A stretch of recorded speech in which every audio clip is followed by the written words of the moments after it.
In that case, hello, everybody. Welcome back to this week's episode of Eberron to End All War Live. Uh, putting out the. So we are live, and I'm putting out the announcements, or the announcement posts now. I typed them up last time, but I forgot to actually hit send. So that was unfortunate. Alright. So, since we're all here, does anyone want to get us started with a recap and earn a sweet point of inspiration from that?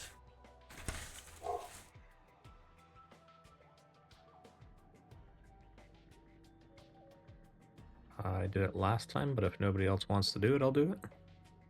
Yeah, I've still got my point of inspiration. Who doesn't have any points of inspiration right now?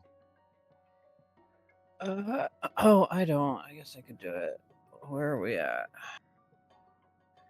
Who am I? What day is it? This is Valieni on Sunday morning.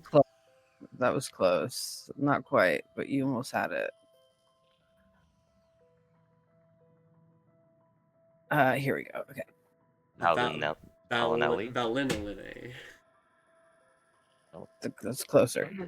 The group checks out the sigils. That's us. We're the group. We checked out the sigils. Oz was studying them to find out that they redirect teleportation greater than 60. Oh, Jesus, that's nerd shit. I got magic blood. I don't need any of that nerd shit.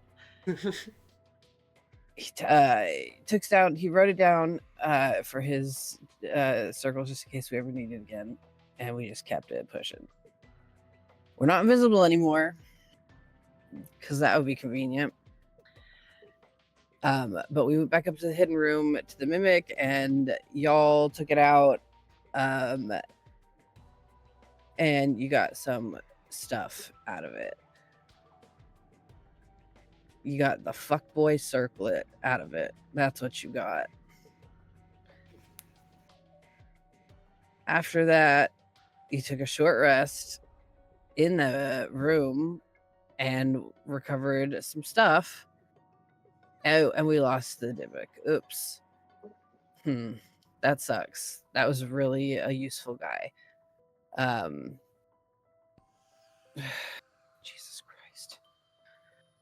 And I'm getting a text message from my fucking place of employment asking me to come in early again. Tell him no. Hard pass. I told him fucking yesterday, I said 11:30 or 12, and he said, you want to do 10 to 6? No, motherfucker. In no way do I want to do that. I want to do 11:30 to 5, which is my availability. Oh, fuck. Anyway, we went back to the research room with the undead. We picked them all off. It was easy. They just dropped because we're those bitches. There was a scroll that put off some fog and made some of us look like we were undead, and we were confused for a second, but Lorvor is just too smart for everything and realized that it was an illusion, and everything was fine. Lorvor then proceeded to get attacked by a broom. That was a thing that happened. Forgot about that. Must congratulate the broom. Yeah. Hard fight. He could tell that the undead were our friends, but he couldn't tell that the broom was animated. It was just a magic broom. Estosera found a zombie holder. That was cool. I think we should absolutely take it out, but I think we ran away from it. And then Like to dinner? We went up. Yes, like on a date. The holders are very intelligent. They know how to wine and dine properly. If it wasn't a zombie, I'd agree with you. You know what? That's fair. We went up a big old spiral staircase. And there's a baby steps joke in there somewhere, but I can't find it. And we tripped an alarm. Again, the things that we don't get tripped up by, and then what we do is just, it makes a lot of sense. But Stella, I guess, started screaming about, hey, the undead people, they're here. Come get them. And now we're going to fight, I think. Yeah. Maybe. Yeah. Now all the undead in the entire fucking fort know where we are. Instead of taking them out one by one, now you get to die to all of them at once. Potentially. And that's where we left off. All right, yeah, thank you for that. Go ahead and add a point of inspiration for giving that recap.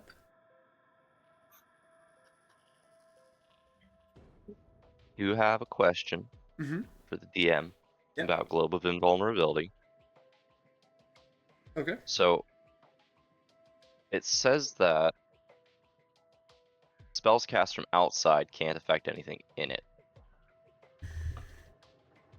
Does that mean that I could be inside it and cast spells targeting things outside of it?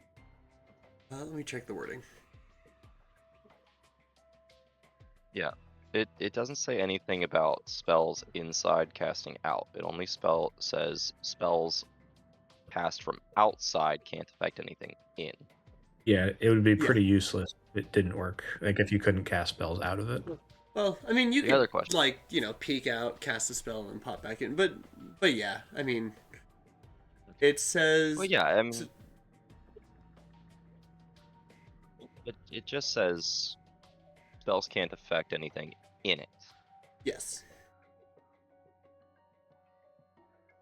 I'm just kind of working out a plan for fighting Cal.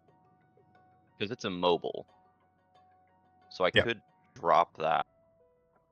And then it lasts for a minute.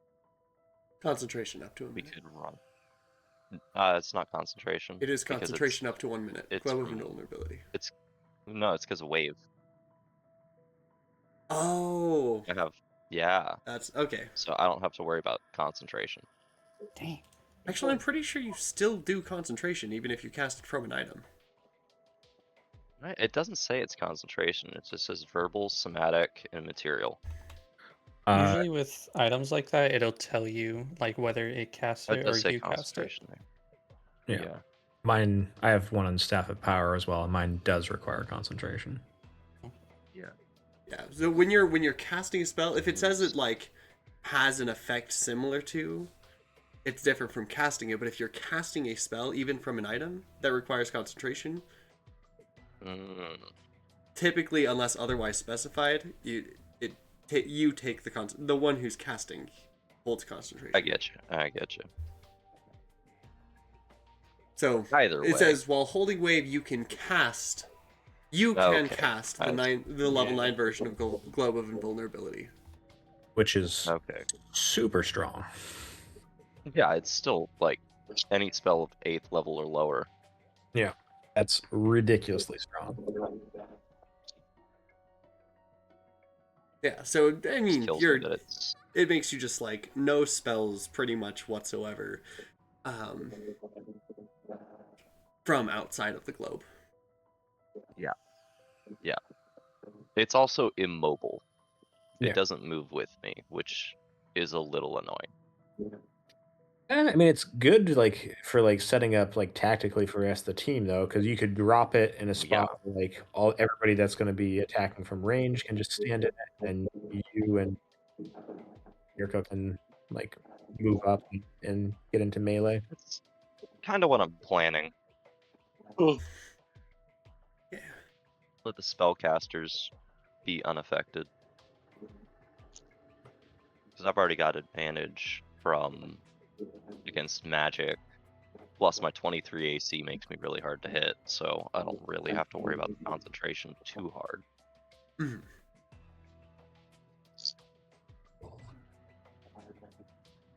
Even less if you had evasion, but you don't. One more level, One more level. Which we should get after this. Mm-hmm. hopefully. Should you survive, of course. Yeah. Yeah, so just as a kind of reminder of the initiative order, amongst you guys, I'm not going to read off the initiative order of the enemies, because, you know, but you guys rolled pretty good on initiative for the most part.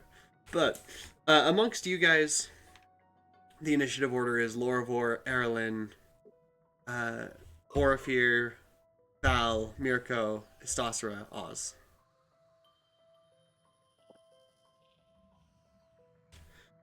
So, with that being said, you hear the first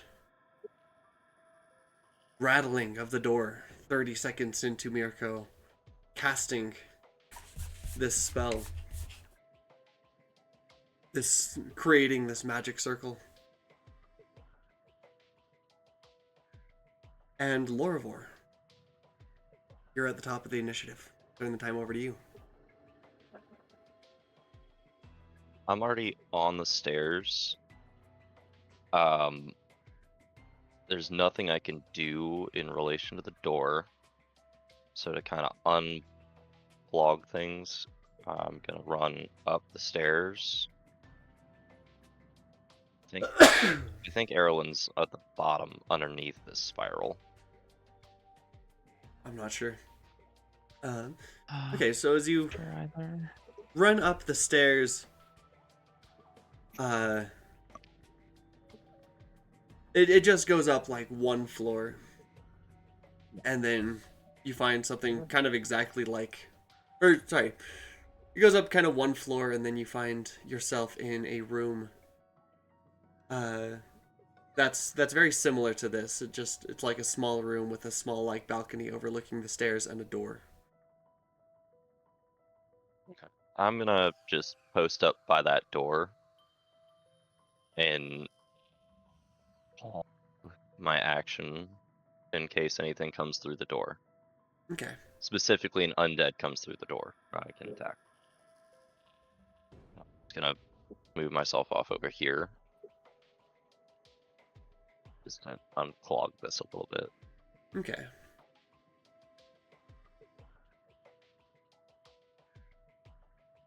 Yeah, we'll put you like there-ish, so that we can be like, as if it's right next to each other, you know? Yeah.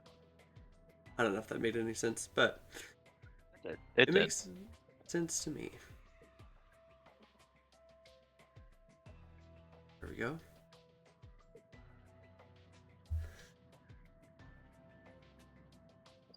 I suppose I'll bonus action hide. Okay.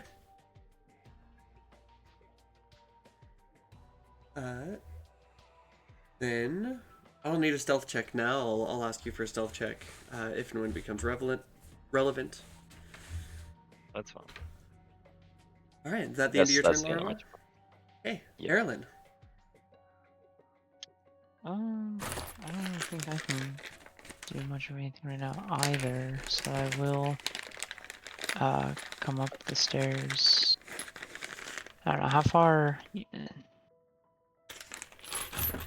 I mean, you said it's one floor, but how long are the stairs? Can I get up in my movement, like through people, or? Through people, you'd probably have to dash. Right. I'll dash. And I'll come up top as well. Okay.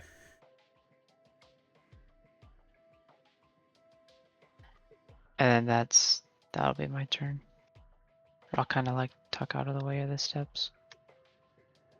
Okay. Orifir will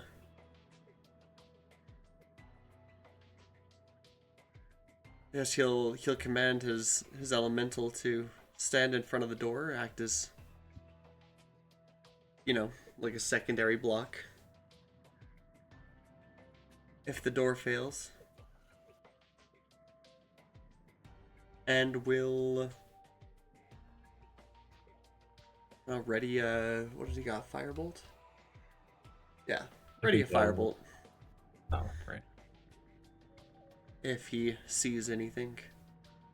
Just from his position on the stairs.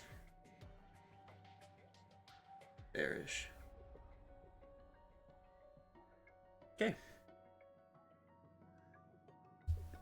Val. Yes. It is your turn. Yes. Indeed. And I would love, oh my gosh, if I could find us on the map, but it's just now loaded. And all I see is a bunch of floating tokens. Are we using the map? Yeah, we're using We the are. map. Where Scroll the hell is it? scroll all the way I had to, yeah, I had to pull it like to the up left because it was down right.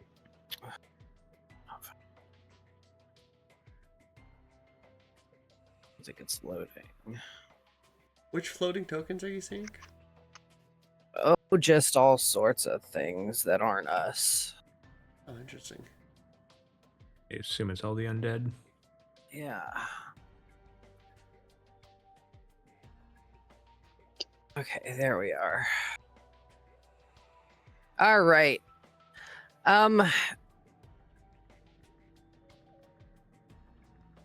Which ones can I actually see? None of them. The door is closed and barred from this side. Oh. Okay, well, let's fucking beef it then.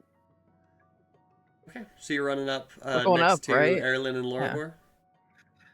Yeah, we were going up, right? Not down. Yeah. Well, I mean, Mirko is currently creating a magic circle there so that the undead can't pass through, but... Sure. So the other two have gone up. Yeah. Yeah. As far as I can go. Right. So you're right over here on the second floor with Erlin, Lorivor, or with Erlin and Lorivor.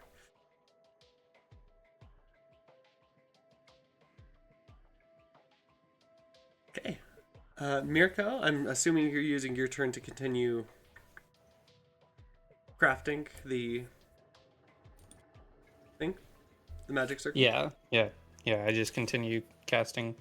So that'll be what's six? This is sixth turn now. Sixth turn, yeah. Perfect. Okay. Istasra? Just so you're aware, the only thing I see is our floating tokens. I see no map. It's just a teeny tiny little staircase. Yeah, there should be You're a not little standing on a staircase underneath your floating tokens, but 20 foot by 20 foot. The top end of the staircase is here. The bottom is Yeah. here. I'm just going to stay and watch. But yeah, all I see is our floating tokens and all the undead nearby.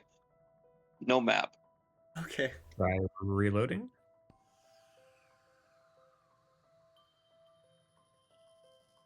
Yeah, I can see the map as well, or I can see the map.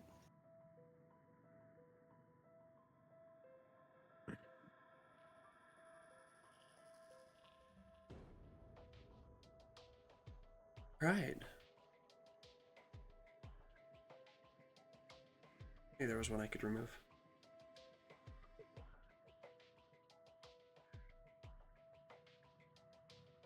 All right, so you're just gonna watch and wait. Yeah, I'm just gonna watch. Okay, then Oz. That makes it your turn. Yep. And wall of force along the outside of the door, the outside of the wall. I'm completely blocking them from being able to enter this staircase. Okay, go ahead and cast that. Okay, yep. It's coming from the staff, so using 5 charges. Boom. charges used. Oh yeah. And that is concentration up to 10 minutes. Correct. Okay. So, yeah, anything else? My plan then is I'm gonna move up the stairs. I don't know how far I can get it, but Ben will come with me because that should just take care of them. So Mirko can finish his circle, and then on my, well, I'll tell you what I'm doing on my next turn. But yeah, that is my turn. Oh, actually, I'm not gonna move because I need to grab my magical rod. So I'll stay right here until my next turn. Okay.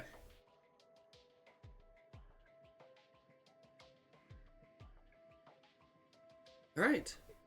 This is the point where I was going to have all the undead attack the door, but Wall of Force doesn't take any damage.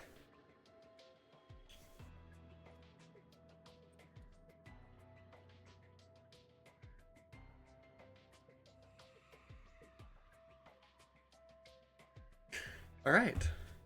So we'll skip past them and then back to kind of the top, just so that everyone can have their chances to like move and do things. Back to the top, Lorivor. Same deal. Continue hiding, waiting to see if anything comes through the store. Okay, nothing's coming through yet. Eberron? I'll do the same thing. Okay.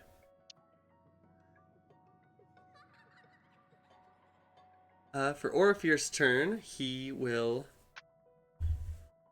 Let's see. Now, Oz, do you want me to stay down here and?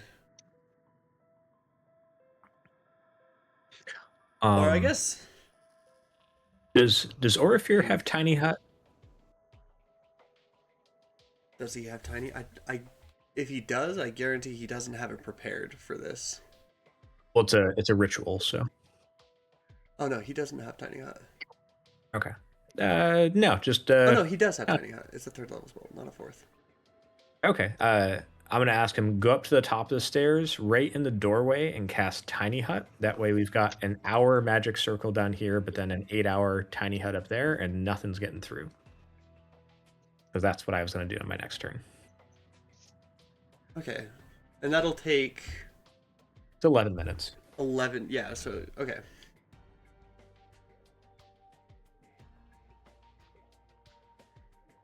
All right. He'll head up the stairs with you guys then.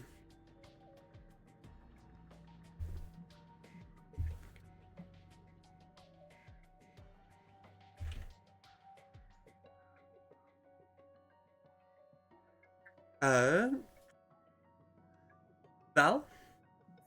Hmm? Anything you're doing? I don't hear anything happening down there. They haven't come through yet. What's happening up here where I'm at up these stairs? Right now, everyone's just kind of like getting ready, waiting. Orifir started. No, I a know. ritual I cast. know what they're doing. I mean, like, what's around me? Like, what am I seeing? Like, am I just still on a staircase? Like, yeah, the staircase ends and leads to like a small balcony in a room that's about the same size as this one, and has a door in about the same place.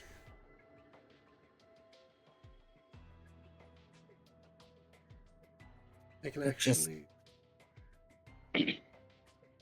see if I can. Oh yeah, there it is.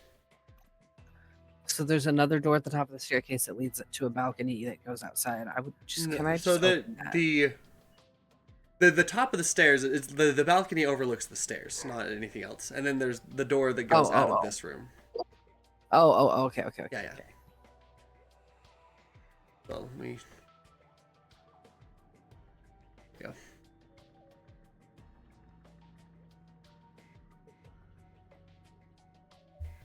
I hate just waiting in the staircase. It's creepy. But that's what I'll do. I'll hold something, a cantrip for if zombies come through. I guess. I don't know.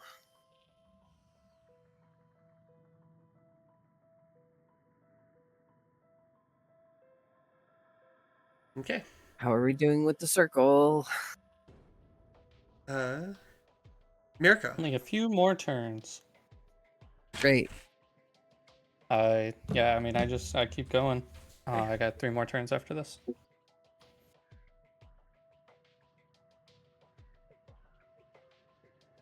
Sasra?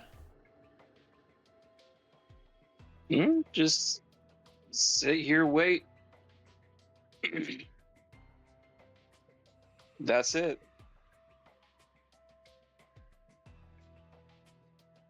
I think we're all just waiting. Okay, are you... Okay. And then Oz? I will retrieve my immovable rod and then tell. I don't know if he knows because he can't see the wall of force on the other side, but I'll tell Mirko, hey, wall of force is up on the other side. Nothing's coming through. Finish your circle. Orifear is cast in a tiny hut to block the door at the landing on the top, so we should be good to go in terms of blocking anything from coming up these stairs. And then I'll run up and I don't know if they can hear me, but I'm gonna kind of call out to everybody like, hey, here's what's going on, just so they know and they're not waiting for expecting zombies to come up. Okay.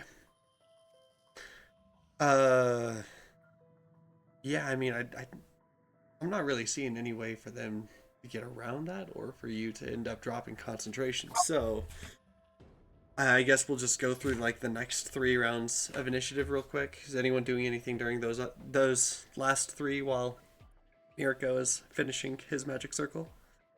I will enter the room where everybody else is and just inspect the door for traps, specifically magical traps. Okay. Give me an Arcana check. Arcana, give myself guidance. Right, wait, no, guidance is concentration. I do not do that. Here's an Arcana check. Almost yeah. Yeah. I did the double roll. Here, let me roll it. I forgot. I gotta do. Okay, that is a 26. I'll look non-magical traps. Yeah, give me a probably perception or investigation check, your choice. Investigation.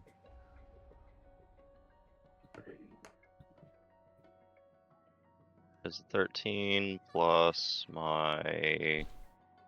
Just checking to make sure it's a D4. Yeah, from your dragon mark? 3, yeah. That's a 14. 14. Not great. Okay, so there doesn't seem to be any, magical or non-magical traps on this door. Okay. Is it locked? The door does not seem to be locked. Okay. Well, I'm going to look at Lorvor and be like, you're the non-squishy one. After you, sir. Are you going right now? Well, we're waiting. We're waiting for them to finish their cast. Yeah. So I'll just continue hiding and waiting now that we know the door's not trapped. Okay. I also realized anyone else doing anything? Yeah. Just waiting, standing by.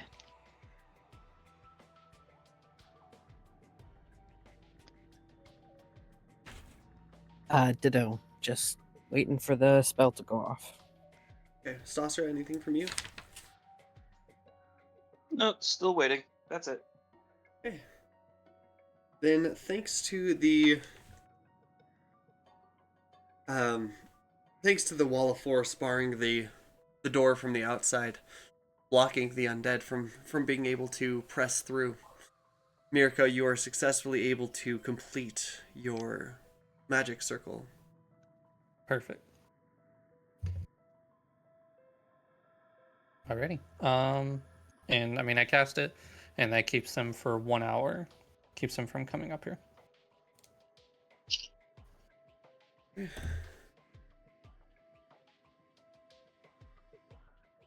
All right. Now, Orifir will call out to everyone. Like, all right, I need everyone to gather around real close while I finish this. Anyone who's not inside will be barred from entry for the duration. Yep. Can I don't know if this is possible, like, because we both have it and I know the ritual, can I help him to cut down on the cast time, or? No, I don't believe so. Okay.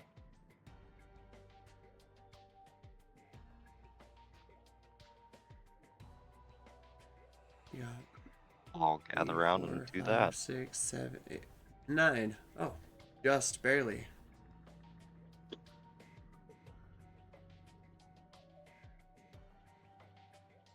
Does anyone? Okay, yeah.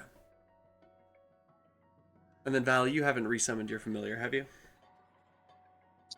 I think I have it pocket dimensioned. Okay. Did it die? No. I think you just had it pocket dimensioned because you couldn't make Yeah. it invisible. Yeah, that sounds right. Yeah, no, I don't have any reason to bring it out right now. Mm-hmm. Okay. Well, just so you are aware, it will, once the Lehman's tiny hut is up, it will not be able to be inside of the Lehman tiny hut.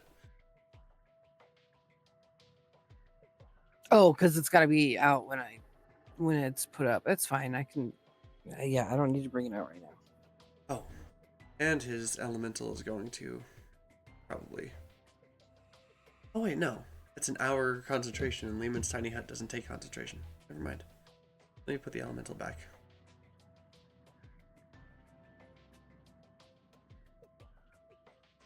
Okay.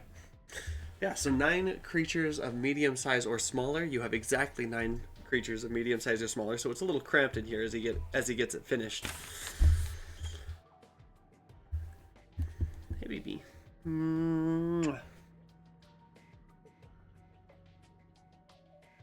right. I sleep.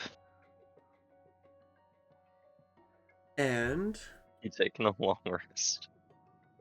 No. I didn't think so. I heard I sleep, and I'm like, wait, what? No, I thought this just because I don't know how long it's going to take us to explore this floor and a fight, and I didn't want them piling in, like, if it's like right at the hour mark. So I figured this is 8 hours. So hopefully that'll, if we don't clear this in 8 hours, then I assume we're dying. Yeah. that's probably a fair assumption. All right. We'll move everyone back over into this area, and I'm gonna switch. Since everyone's up at the top.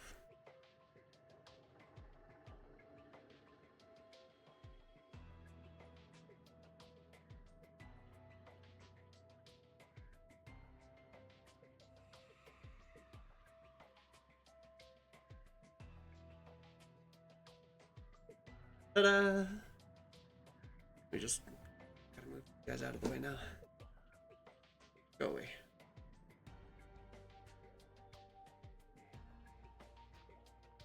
These guys. Okay, so it takes Orifir an extra 10 minutes to finish casting this, but you get it done uninterrupted because undead typically cannot teleport. Typically, he says. I mean, there are cases, but not many. Yeah, I like how you make sure to throw that typically in there so that when it happens to us, you can't say like, "Oh, well, It's It impossible. is typical, you would say typically.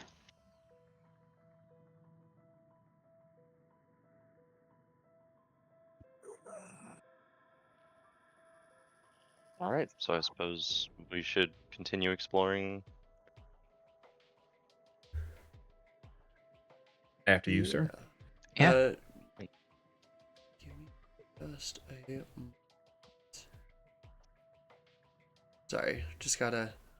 You're going into a new floor, so I've just gotta place a few things. Yeah. I did remember I have a free cast of Detect Magic once per day because of my Dragon Mark. It's only 10 minutes, but it should help suss out any magical traps.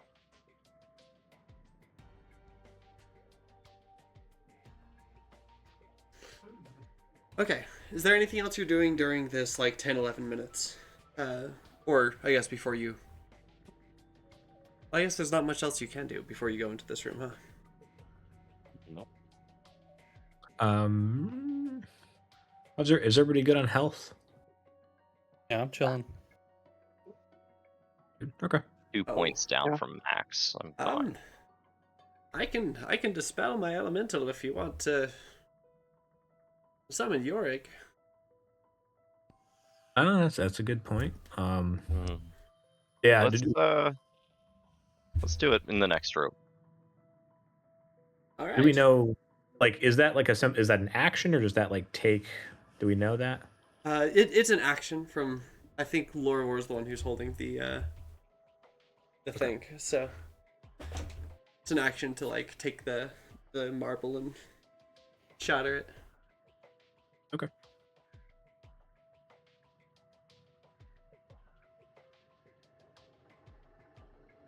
Yeah. Let's. This room's a little small. We'll do it in a little more of an open area. Okay. Okay. So do you? I'm gonna start by peeking through the door.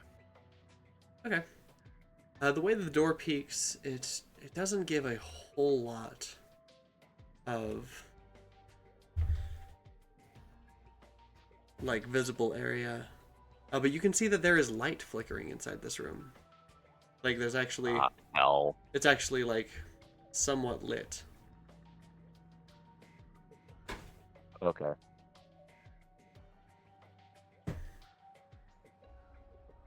Yeah, Unlike you the know rest what? of the- We're gonna pop Yurik now. After the tiny hut. What do you mean after the tiny hut? Well, he's already put up the tiny hut. Yeah, I think we're still. We're still inside the Yeah. tiny Yeah, hut? he was offering I'm to dispel have the to- elemental before he put up the tiny hut, so that because if Yurik's not inside the tiny hut when it's cast, she cannot enter or be summoned into the space. We got to do it outside of the tiny hut. Oh, I see what you're saying. Okay. Yeah, so you either have to do it before he finishes, which you said you didn't want to, or outside of the tiny hut. Yeah, we're gonna do it outside the tiny hut. It doesn't matter at this point Well, whether it Yurik might. can go in. It really think? might. Okay, Yeah. okay. We'll do it inside the tiny hut then. Well, it's too late now. You can't. Oh, it's too late now. Okay, okay. I see what we're saying. I see what's going on. We needed to summon her before the tiny hut was cast. Or as an but action you later, didn't want to but- do that. I misunderstood. Yeah. So you crack the door Alright. open, you get like a little glimpse into this room. You can see kind of Tuck the some marble light into the room. from the from coming from somewhere in the room, kind of shadows flickering on the walls, and it seems Yeah, like I'm gonna uneven, relate. like the light of a fire rather than the light of a lamp or. Still lighting, and that's still concerning. Yeah, We haven't 'cause- seen any fires anywhere else. Yeah, it means there's something that doesn't have dark vision in here, probably. Or something warming itself by a fire. Yeah. So something not undead. Or something just trying to set up the ambiance. You know, he's just trying True. to make a mood. We know The someone mood of the theatrical. fortress. Yeah, the mood of the fortress is dark, damp, and unsettling. Anyway, I'll relay that slowly and quietly. Open the door. All the way? At least enough to slip through. Okay. Then step in.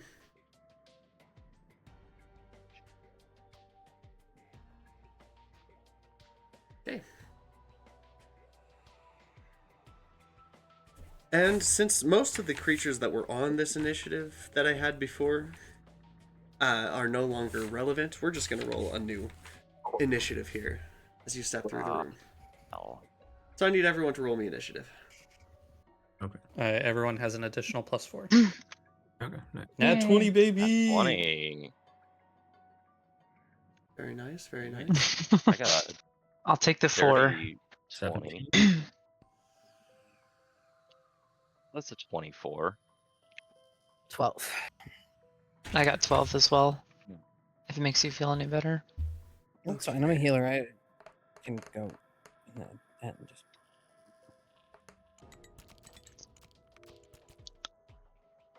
Okay, so we got, and then don't fall down there. Okay. All right. Astra. Okay. Give me a second. Okay. Oh, and I just had a mental image of Histostra juggling a tablet and like a phone. Dexterity check.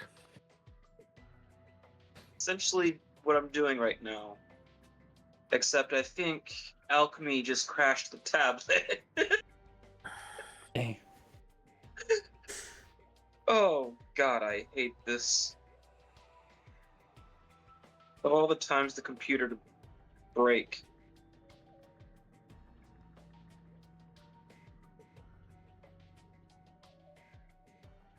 all right. Foster, if you reach an impasse, I think I can pull up your character sheet and do basic rolls. I think. Maybe.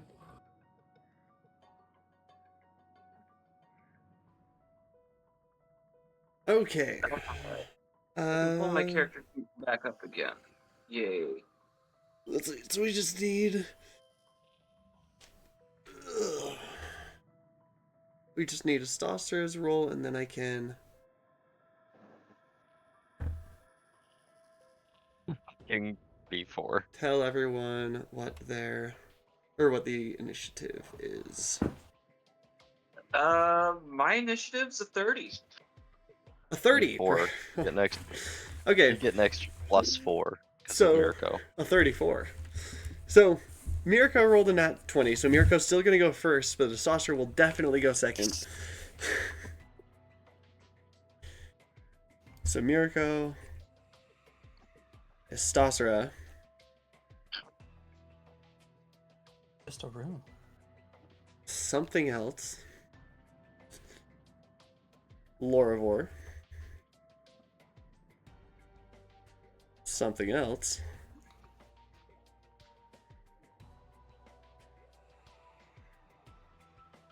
Oz,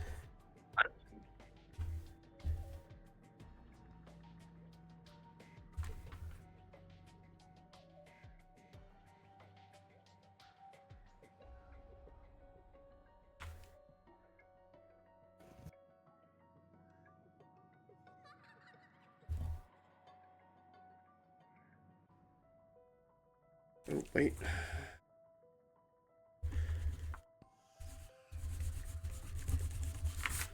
Sorry.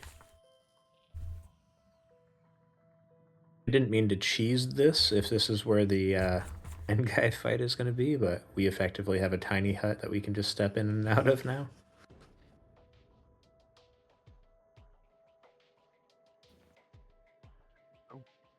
Cheese was not the goal, but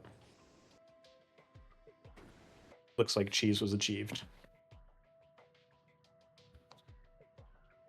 If the cheese is there, take advantage of the cheese. It is unfortunate Love he cheese. accidentally cheesed something, but Eating shells and cheese right now. Nice. Val and Erlen both got It's an so 8. cheesy. Erlen can go first. Oh, okay. Thank you. And then Orpheus got a 6. And so he will be at the bottom of initiative. Now, this is the point at which I am going to need somebody to take over Orpheus. So I'm going to, just in the characters tab. Yep, I'll do it. Or unless Uh, somebody else. Yeah, I'm going to put...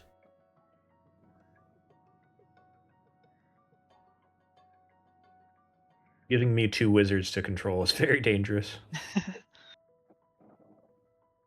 To cast magic missiles so many fucking times.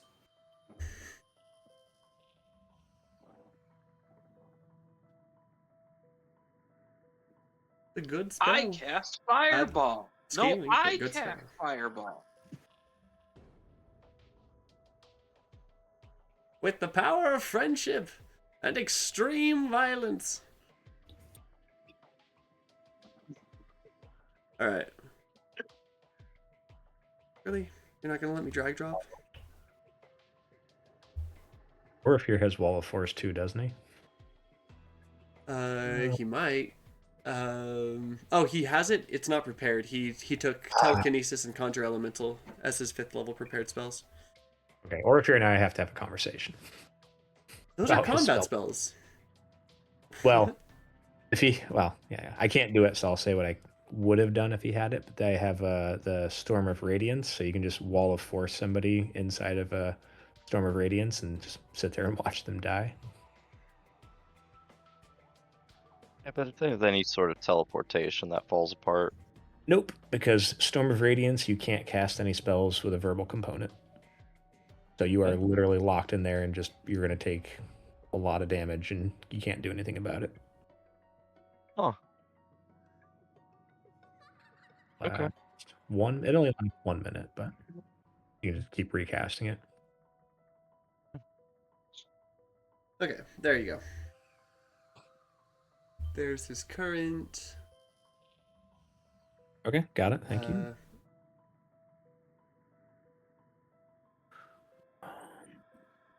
Ignore the attack, the spell attack bonus there, and I haven't updated that in a long time.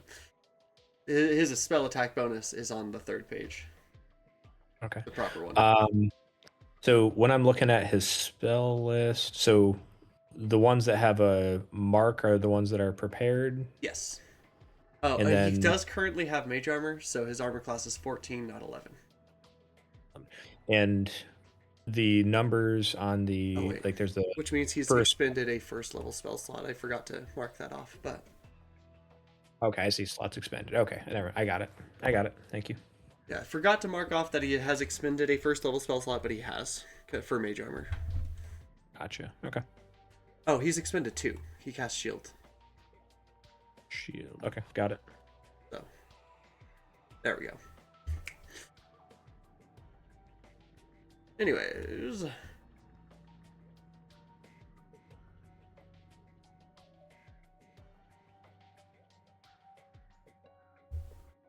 yeah, Lorvor, as you step into this room, what's your passive perception, real quick? 21? Huh? 21? 21. Okay. Anyway. Yeah, so you 21. see a collection of colorful characters and familiar faces, not all of whom are friendly. In the far back, give me a history check real quick. So in the Alright. far back, kind of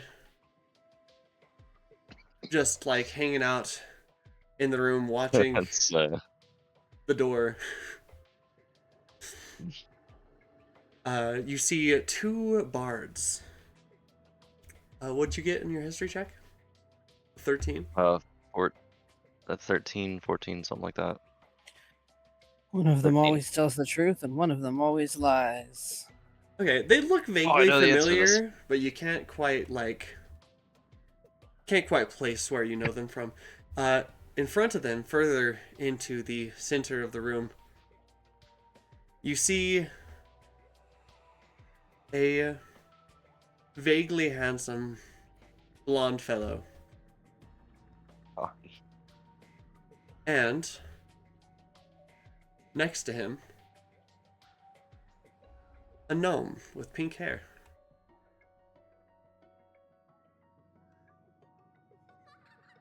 As your eyes travel off to the side of the room a little further, you see a hulking mass of a woman whose face has engraved itself in your nightmares, I'm sure.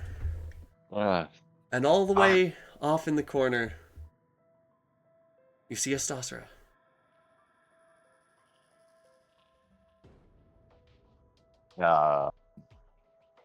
What? I see a tabs. Mm-hmm. Out of just checking something, is Lorvar, is your see? I can't remember how you had it, but you had see invisibility. Do you still have that up? No, that ended a while ago. Okay. I only have one cast of that a day. Oh no. I can't imagine zombie Gara is any better than the regular Gara.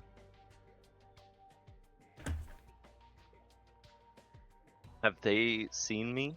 They are as you walk through the door, they are all looking at the door. Okay. It is Mirko's turn first. Jesus. So Mirko, you are within this room, or within like the stairway inside of the tiny hut. Lorivor just popped out into the other room. Mirko, I turn the time over to you.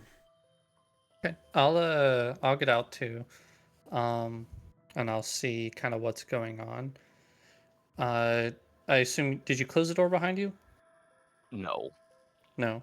So I'll kind of There's see not there. I'll see you standing there, and I'll go, everything okay?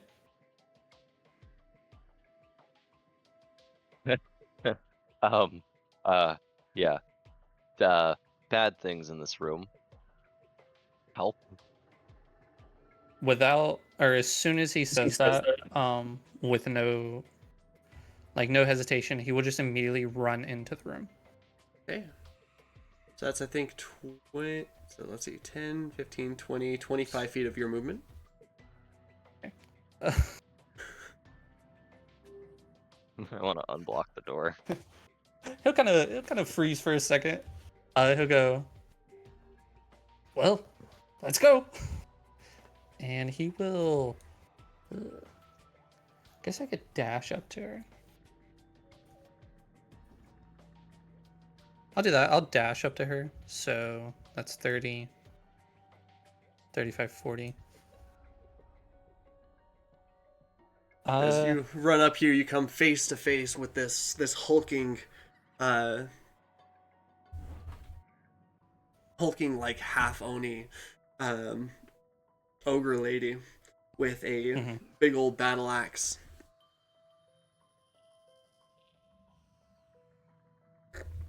Kind of grayed, stitched up features. I unfortunately don't have anything cool to say, so I will end my turn. Okay. Isastra.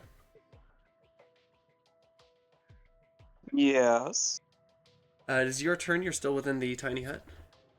You can see, I think from your position, you can see this guy, and I think that's it.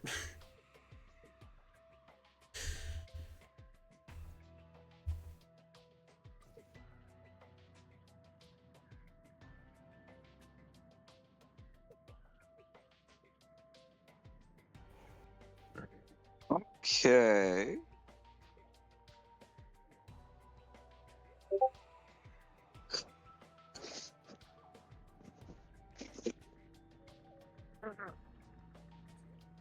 So I just posted in the chat what I Okay. actually see. That's Is anyone else having like issues seeing it? No, I can see just fine. Okay. I know I can see it. Now, Estasra, I might, if you can't see it, you said you've got your phone and your tablet, right? Yep. And you're playing on your tablet. Is that correct? Yep. Okay. On your phone, if you pull up the Twitch does have the updated like battle map positioning. Let me see. This is gonna be so awkward controlling it through Twitch. Well, I mean, yeah, a little But it's bit. what I got but- till the computer's fixed.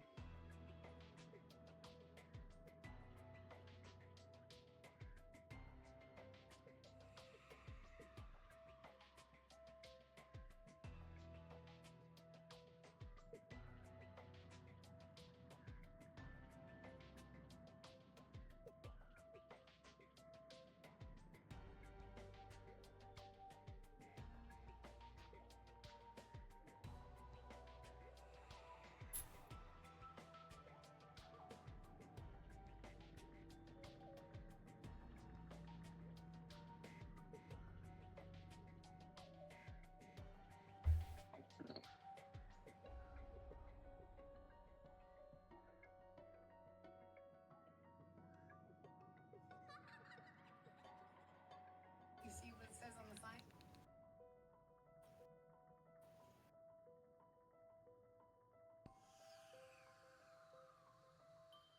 Okay.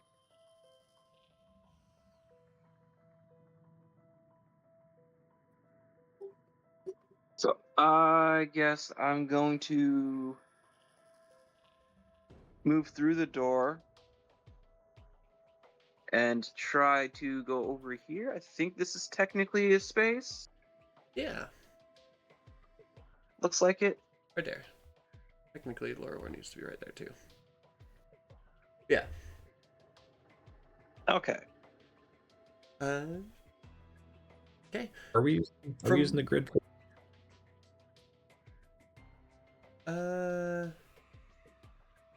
Yeah, we probably should use the grid for this one. It's a little hard to see on Yeah.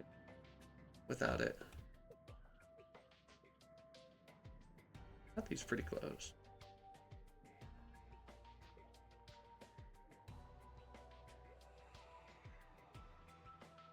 There we go.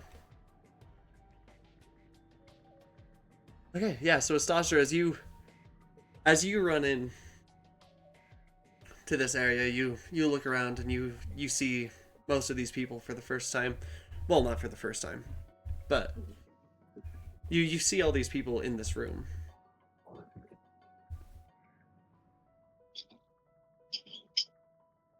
Lovely. You see old enemies, allies, a couple of bards that I don't think you've met, but you might know of. You can make a history check if you want to, and then you see also, what is your passive perception? 21. Okay, so you also see you in the other corner.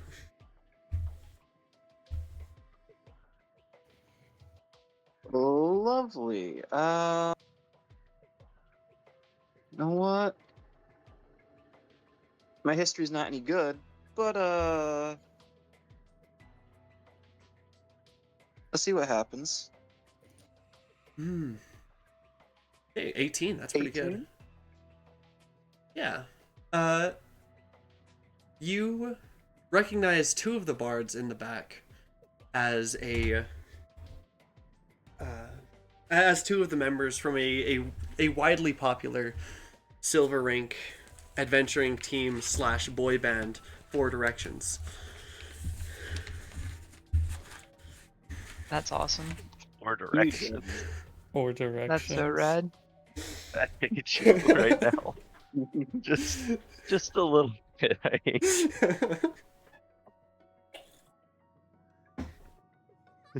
Yeah, the people My down here, God. you've got the lead singer and the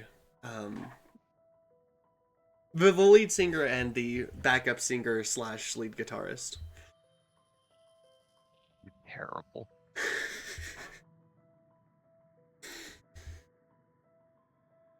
How could you? Oh well, you see, it was quite easy. I just said it, and then it happened. You know what? I just said it and it I became true. cast Moonbeam, Okay. and I put Moonbeam on one of the bards. Which one?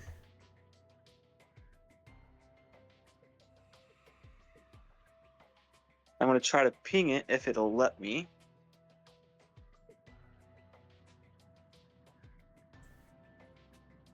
Bottom right is not letting me ping it. Okay. Moonbeam on that guy. I don't like that we have a tabs.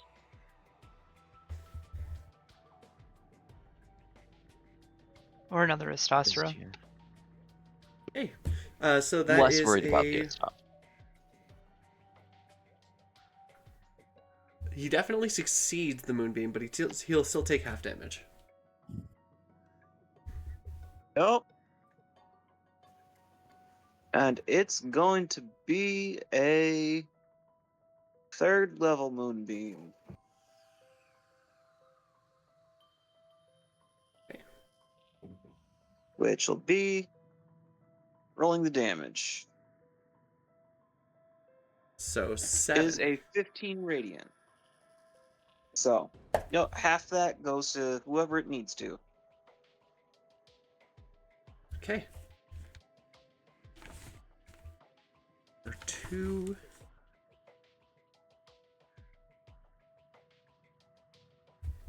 He wants to be the star of the show. I'll give him The all the light spotlight. he wants to be the star.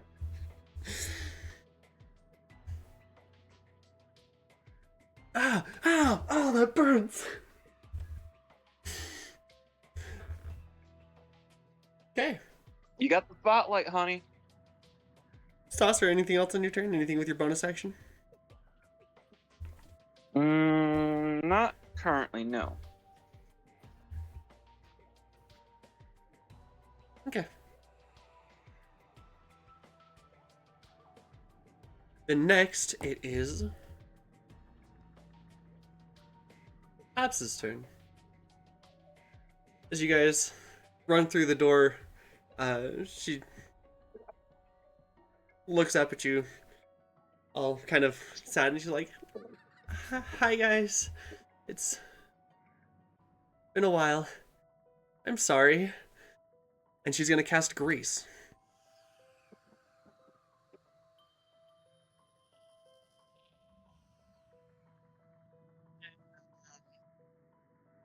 I want to kill tabs. I just, it's not real. It's not real. It's not real. No, Lorivor, I need you to give me a dex save. she's mind controlled or something. Dang. Is she a Now- zombie?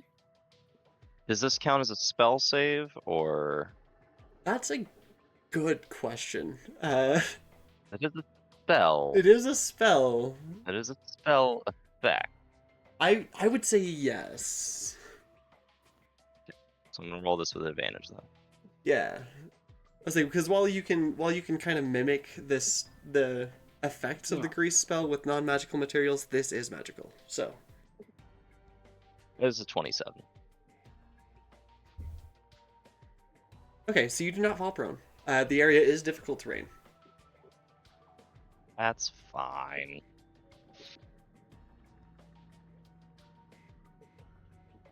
Ah. Damn, Tab's got it higher than a 24. That's crazy. Huh? What do you mean higher initiative. than- Well, because I rolled a 24. Oh, you should have been first. You got a 21. I forgot to Is add she your 4. a zombie Oh. too?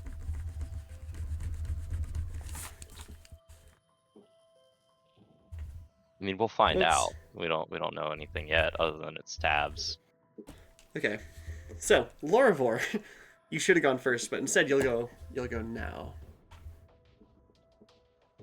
Um.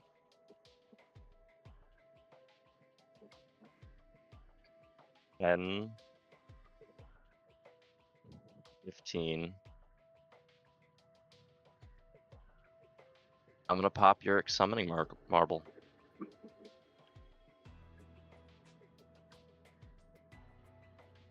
Okay.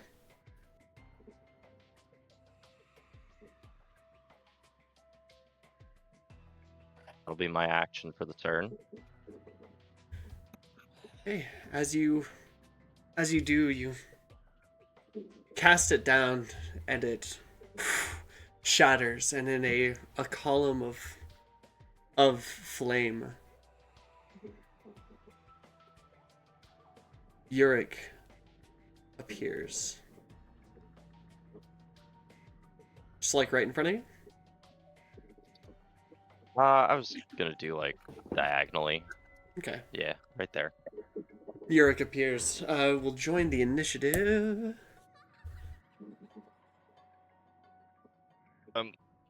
I suppose I'll burn my bonus action just giving her the lowdown of necromancer close, don't know where. Gotta kill these guys first. Except maybe her. We don't know about her yet. So point out tabs.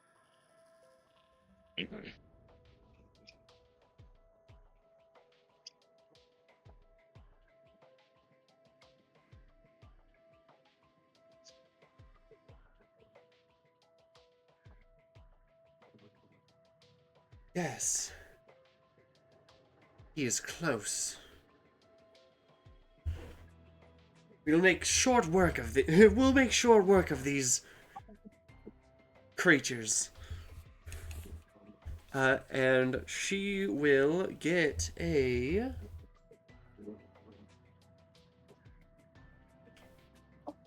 15 on initiative, which puts her. Does she get Mirko's +4? No, she's not within 10 feet of Mirko. She was right here. Wait, who? Oh wait, she is within 10 feet of Mirko. You're right. It's like, he sure looks like she is, but For some reason, I was thinking She Mirko was is. still back in the room. So that's a 19. So that puts her right between these two. Just. Okay. All right, Loravor, is that the end of your turn? Yep. Well, you know what? I'll move.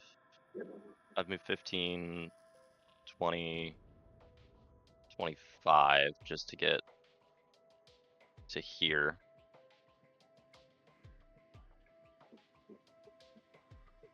You know what? I'll do here. That's 30 feet. Try to get Yurik to attack Gara first. But subtly, without saying it.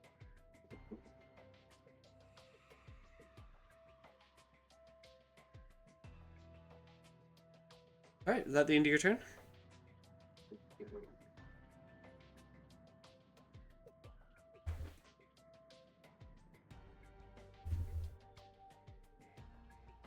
I'm gonna take your silence as a yes. Yeah. Is my mic working? Seems to be. Okay. Okay. Oh, did I just not hear him say? I Okay. said. Yeah, it might have just not come through. I said yeah. That was the end of my turn. Okay. As it comes to Gara's turn, you look over at Loravor.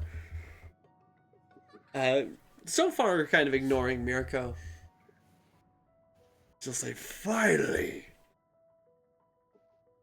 I can have my revenge, you little rat. And she is going to enrage, go into a frenzy, and she is going to bring her great axe down at Lorivor recklessly.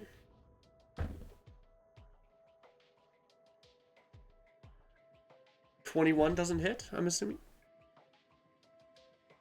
21 doesn't hit, right? It's a 23 to hit? 23. Yeah. 23 to hit.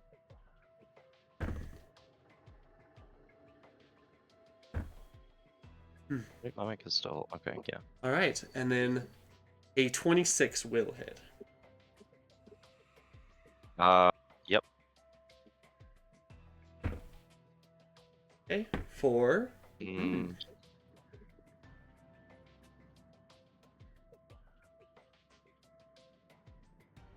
She brings her axe down, managing to brute force her way past your defenses for 28 points of slashing damage. Wait. 30 points of slashing damage. 30 points, okay. Mm-hmm. Oh. I forgot the rage boost. The rage bonus. Yeah. That hurts. Quite a bit.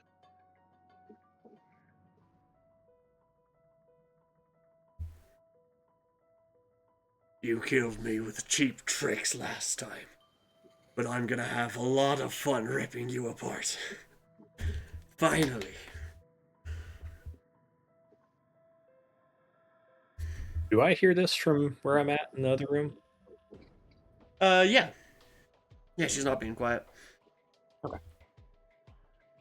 Wasn't me that killed you, but okay.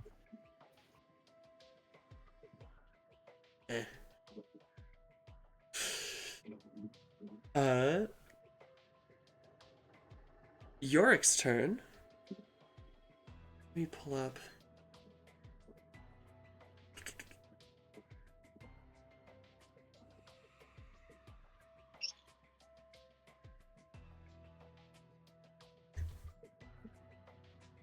Okay.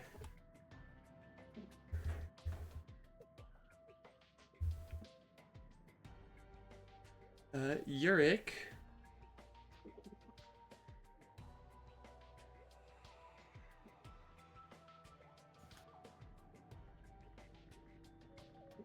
We'll say, all right then. We'll start with this one, and we'll make 3 attacks with their Infernal Scythe against Gara at advantage. Grab another die so that this goes a little faster.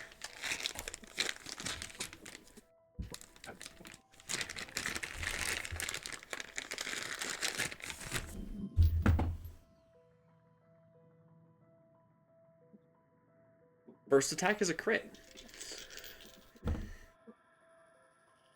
Second attack hits. Third attack hits.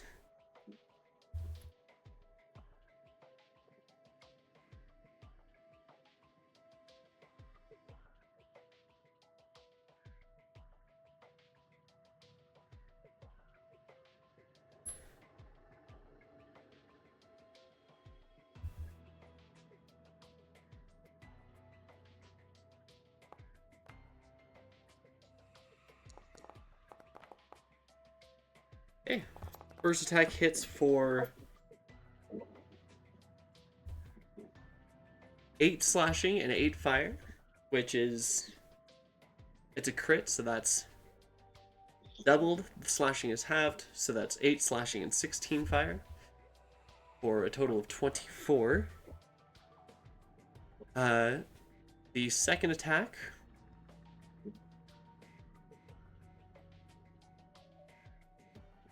also does 8 slashing, halved to 4, and 10 fire. So 14. That's 38. And then the third attack does total of... Also does 8 slashing. It does 5 fire, so 4 and 5 is 9. 47 damage altogether.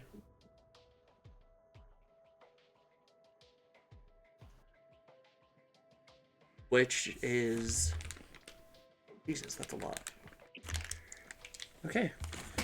Leaving the zombie Gara looking bloodied and cut up already. Sure.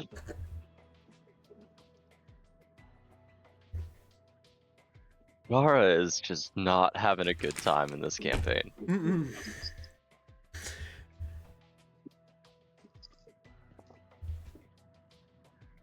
All right. Then Edward's turn.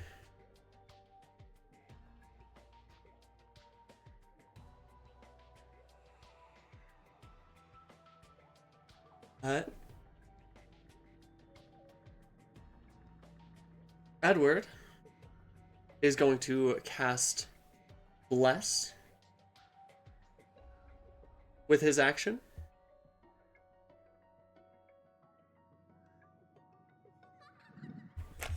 So let me just Bless and Bless.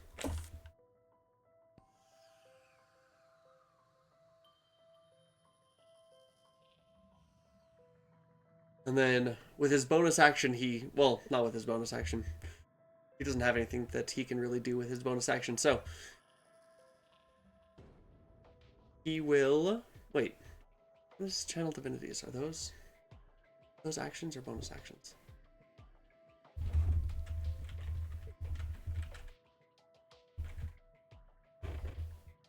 Full actions. Full actions? Okay. Yeah, never mind. Then he doesn't have a bonus action. So he'll just, I guess, ready his great sword and prepare to defend against attacks. Oz, it is your turn. You are within the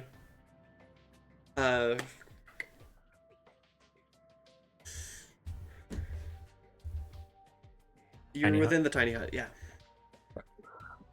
Do I know that Grease is cast right here? You can see it. Okay. I'm going to hop in my broom and 10, 15, 20, 25. Can't remember exactly how much movement I have, but I assume I can just float over that. And I'm going to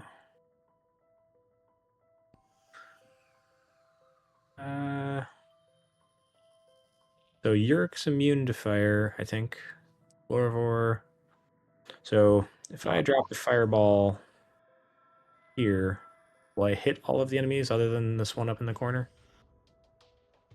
You should, yeah. Is there a way I can hit everybody without hitting Lorvor? No. I don't think so. But just do it. I've got advantage on the save and really high dex. Yeah. Yep. So going to cast this from the staff. So it's a 5th level fireball. How many charges does your staff have left? Because it was full, so I used 5. This is another 5, so it's got 10 left. Okay. So it's a 31 fire damage, DC 23 dex save. 23. Yep.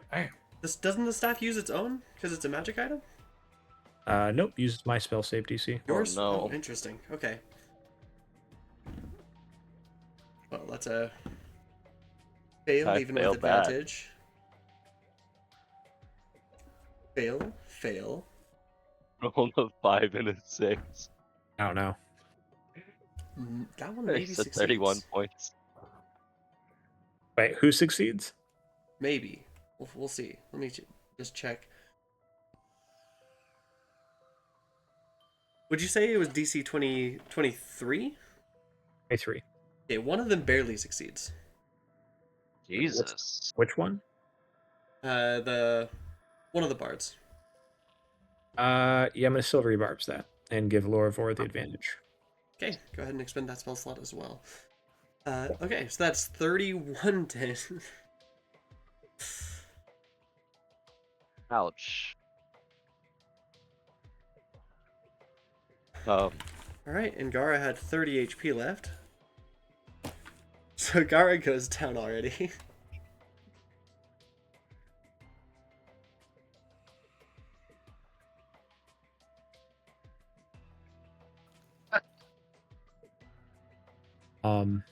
How much movement do I have left, if any?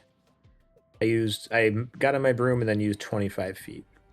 I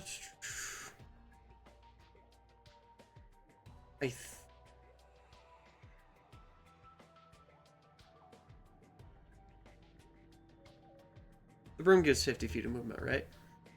Correct. And it takes half your movement to get onto the broom. Yeah. I just can't remember the think we interaction. ruled in the past that it was half of your movement before you got onto the broom.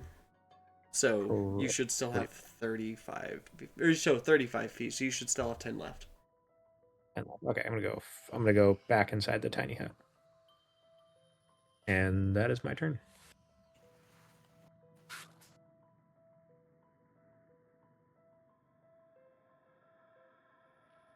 Okay.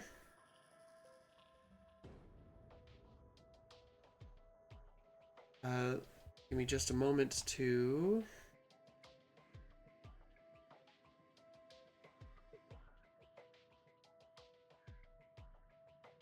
deal that damage to these bards. Oh, I forgot to actually roll his. He still succeeded. He rolled higher on the reroll than he rolled in the original. Okay, well. Okay. So 15 damage to the one. And 31 damage to the other. I know this is kind of late. Lorvor, would a 3 bonus on your dex save made you pass? Oh. Okay, never mind then. Yeah, I was 6 out from passing it. Alright, damn.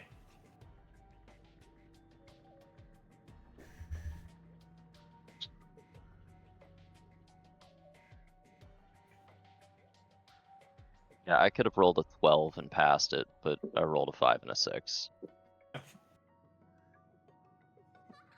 Alright. There we go. Got all the damage dealt. Oh, wait.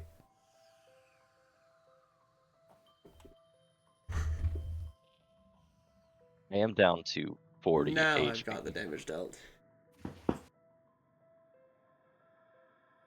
Oh, he has to make a concentration check for that bless. And the grease too, I think. 50. What? Isn't grease? Oh, his tabs. Oh, is grease concentration? Thought it was. I could. that was I hardly ever used that spell. So. This one in the corner that casted zombie. It is not concentration. It lasts for 1 minute. Gotcha.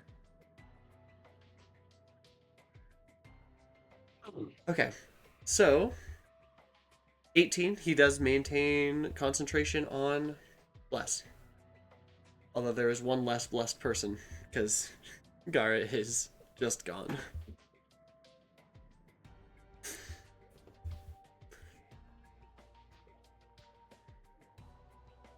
Okay. After Oz's turn,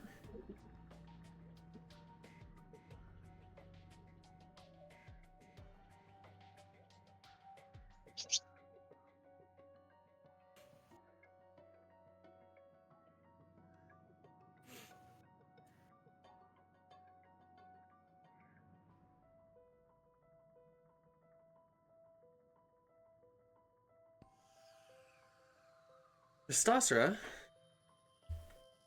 Yeah.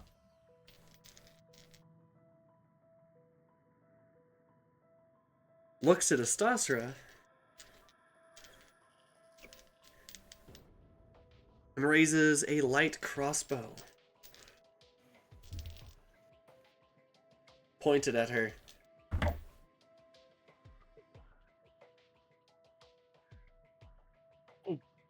Does a 22 hit? We know it does.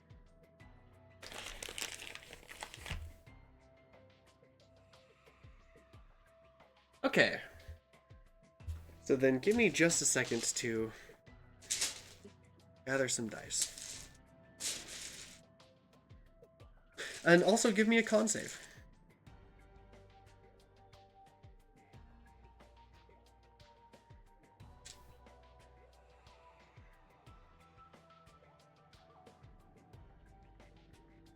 $19. 19? Okay, so you'll take half of the poison damage, and you do not have the poison status condition.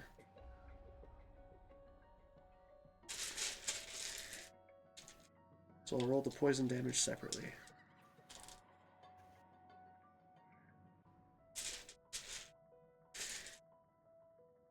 This is not a critical hit because you are not surprised, and you have not taken, or you have taken an action in. So.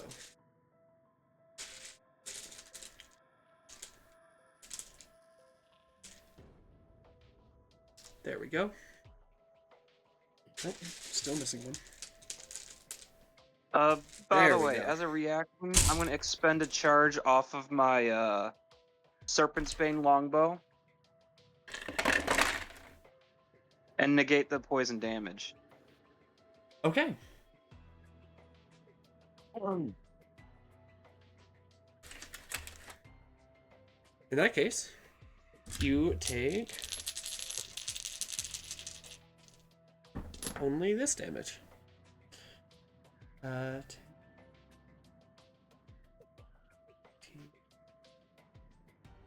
Take 29 points of piercing damage. Oof.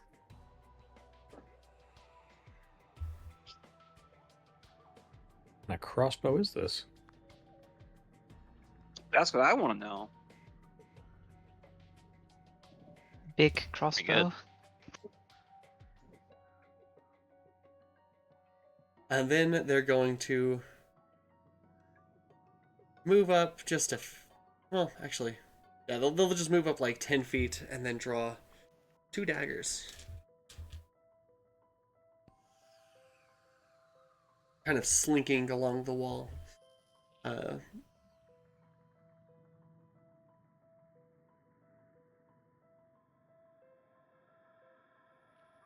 Yeah.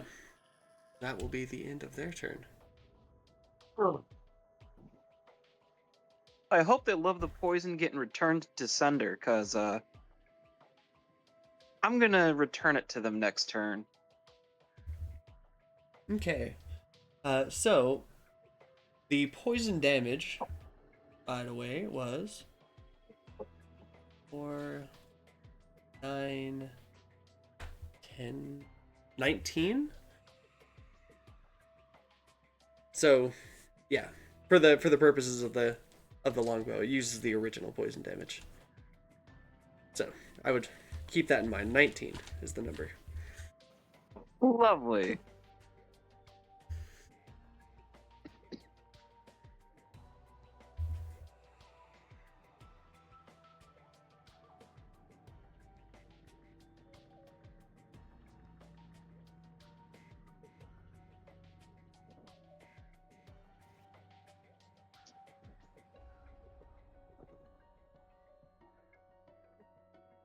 Okay. Then it is the bard's turn. The first thing that one's going to do is move out of that moonbeam.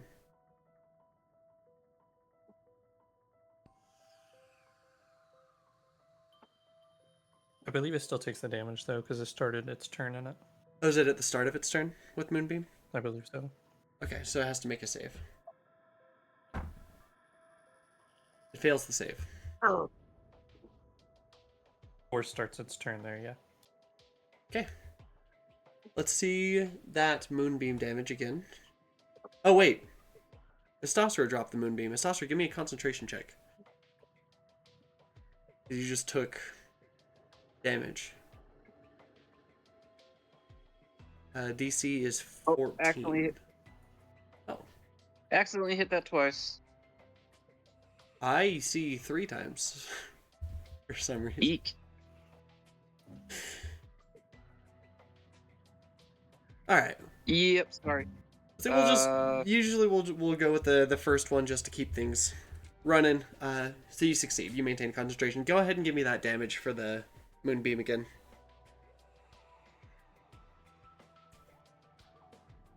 All right. Go down to my 3rd level slots.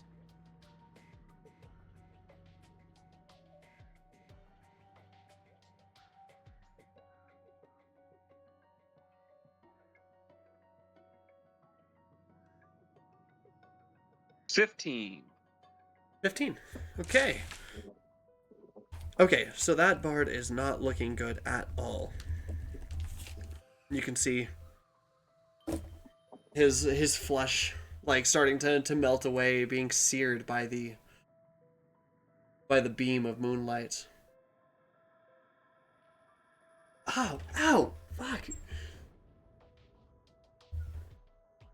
How you liking the spotlight, dear? You can take it back. And he's gonna cast Hold Person at the 3rd level.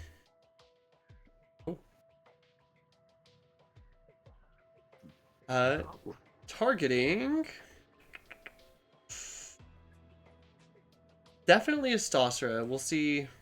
Lorivor and Mirko, odds or evens? Fuck. Odds. Okay, so targeting Lorivor and Stasra. God So I need both of you to make a Wisdom save.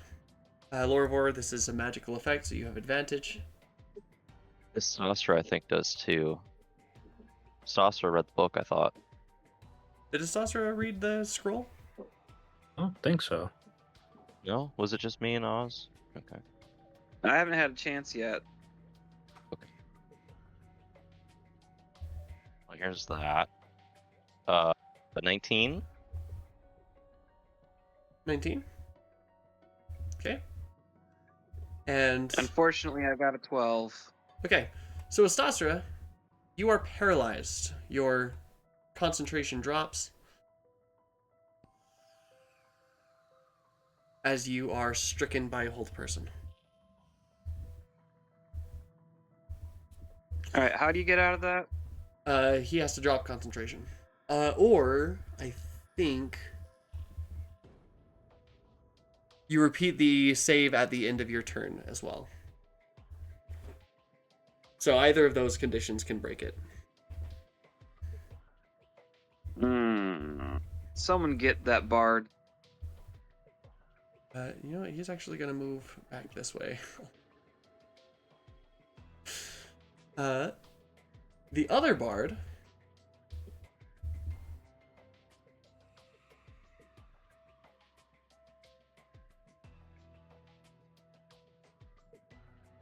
is going to cast Stinking Cloud.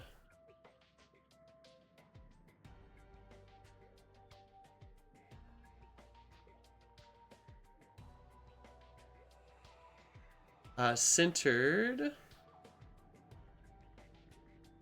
here.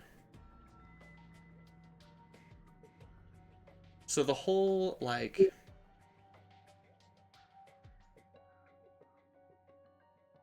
the whole half of the room from this guy back, pretty much, is a cloud of noxious gas.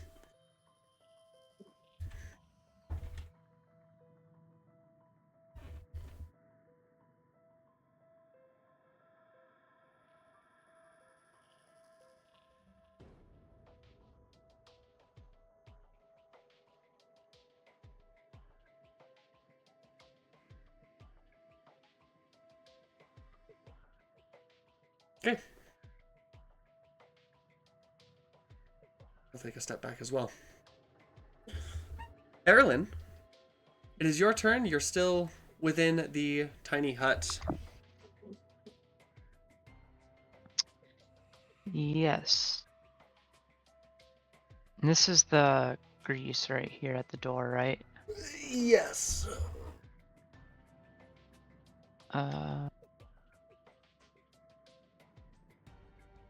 if I come up and kind of like try to peek around Oz, You would I can't have really line of see sight to- anything because there's a cloud of Okay. gas, like a cloud of like yellow gas filling the room. Yeah. Okay. Um. hmm.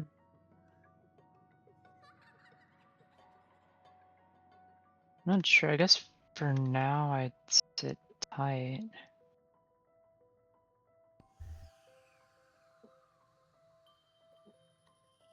Okay. Yeah, that's what I'm gonna do.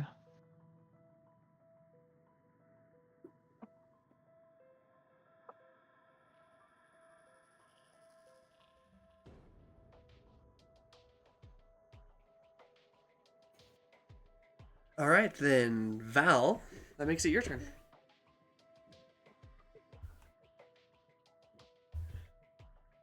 Okay. This is grease here in front of the door. Mhm. Hop over here.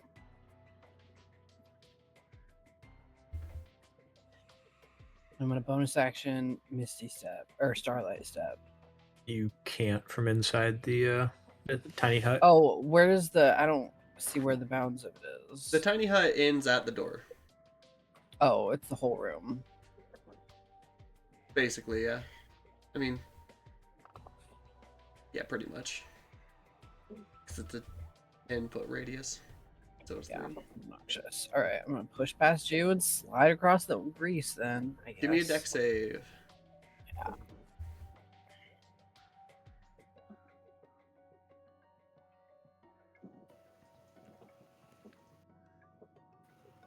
Yeah.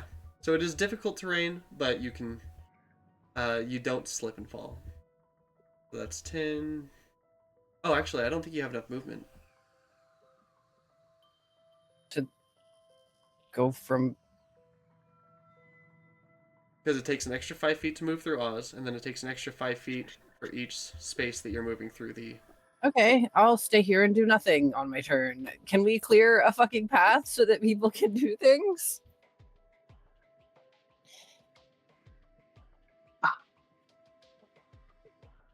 Well, you have enough movement to get out there. You just don't have enough movement to get to like clear the grease.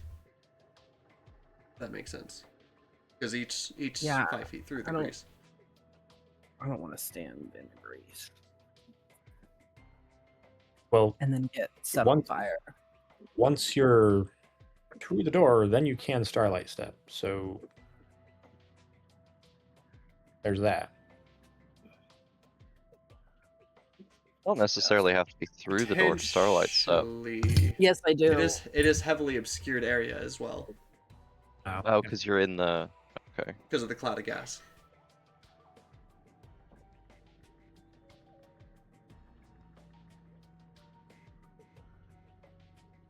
You can your vision is pretty much limited to about 5 feet around you while in there.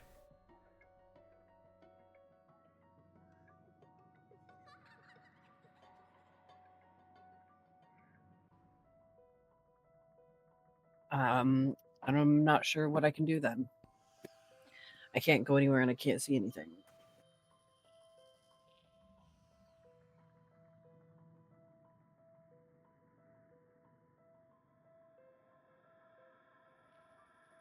Okay.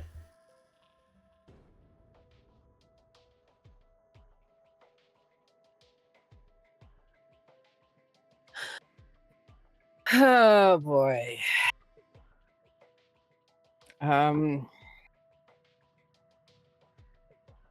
Like I can't see any. There's like one area here, but like where is this fog cloud or this stink cloud? Like where is all of this shit that is? The entire northern half of the room, I believe. Yeah, it's pretty much everything north, like including the zombie Edward.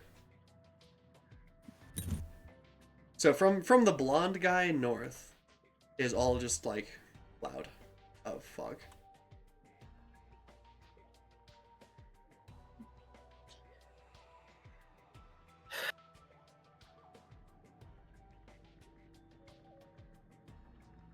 Yeah, I can't do anything. I can't go anywhere. I can't see anything. I got nothing.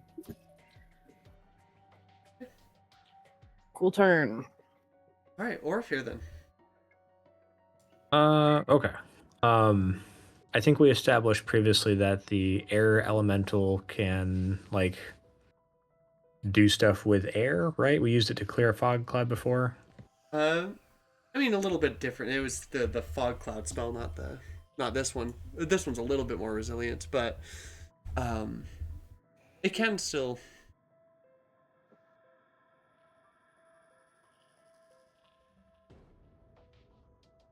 Okay. We could say probably like the space that.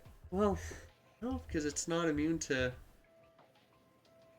Not immune to poison, and it does have to breathe, I think. So. Okay, different question then. Can the air elemental hovers, right? I believe so. Can it pick Orpheus up and move with him?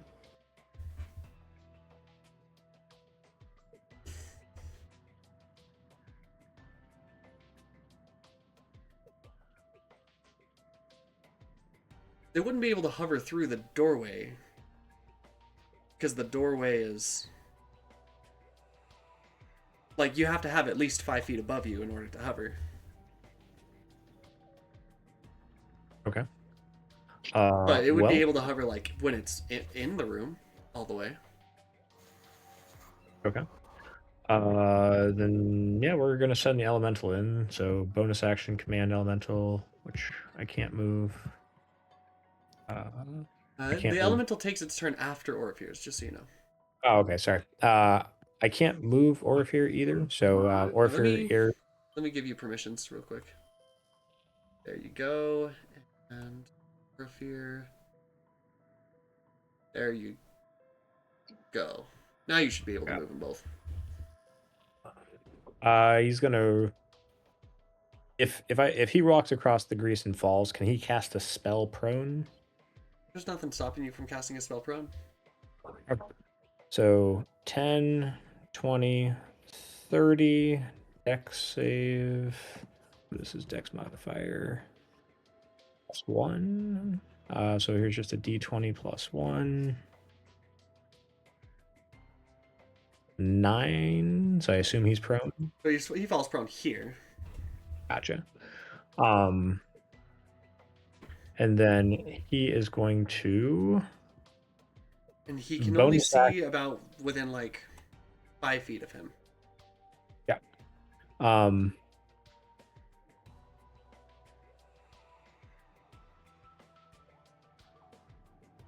So he is going to use his manifest mind to manifest essentially his spectral spell book here. He doesn't have to be able to see to do that. Where'd you put? There? Yep. Okay. And then he is going to drop a fireball. I don't want to hit Lorvor again. Yeah, I will die. Like back. There.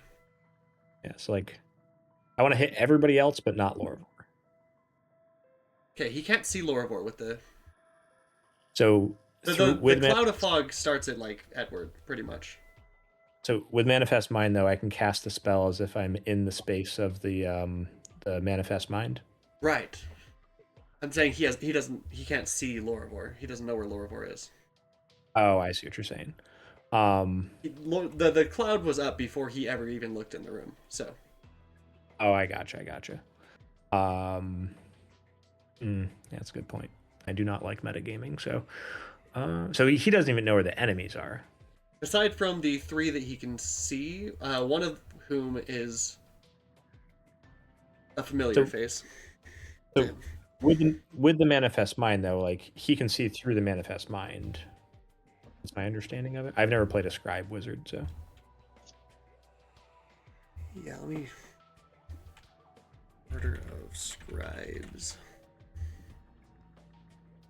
Let me look at the wording. It might take. So I've got it up right here. So whenever you cast a wizard spell on your turn, you can cast it as if you were in the Spectral Mind space instead of using your own using its senses. Okay. So I should be able to see. Yeah. So in that case, I will do that. I'm going to target everything else and not hit Lorivor. So. Well, you still can't. It can't see Lorivor either. Oh, I gotcha. Like I said, the cloud starts here. I gotcha. Here. But he could aim to just hit these 3. So the mind also has no idea where Lorivor is functionally. Yeah. Oh, I mean, he Sorry, knows his I think his it's in allies the won't. room somewhere. He'll be conservative, and he's going to cast it like here. Okay. It's not metagaming. He knows his allies are in there, so he's being conservative. Might not hit this guy with that, but and that is a let's do a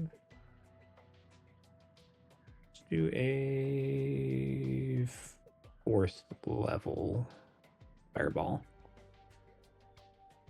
I'm just going to cast it from my sheet, or at least the damage. His save DC is 19. Okay. Rolling the damage. Ooh. That's a natty. Dirty 20. And 5 from tabs. Sorry, an 8 from tabs. Orpheus is going to Silvery Barbs the natural 20. And I can't see anybody, so Orpheus will take the advantage himself. Alright, that changes it from a 20 to a natural 15, which after their modifier does still succeed. Okay, alright. And that's 30 points of fire damage. That's crazy. It rolled twice and you got 30 both times. Oh, gotcha.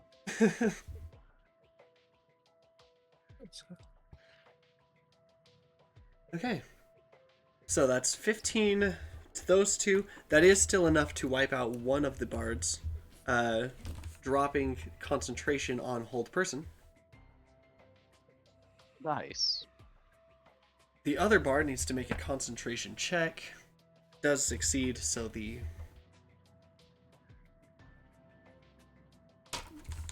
smoke stuff is still up. And then Okay. tabs.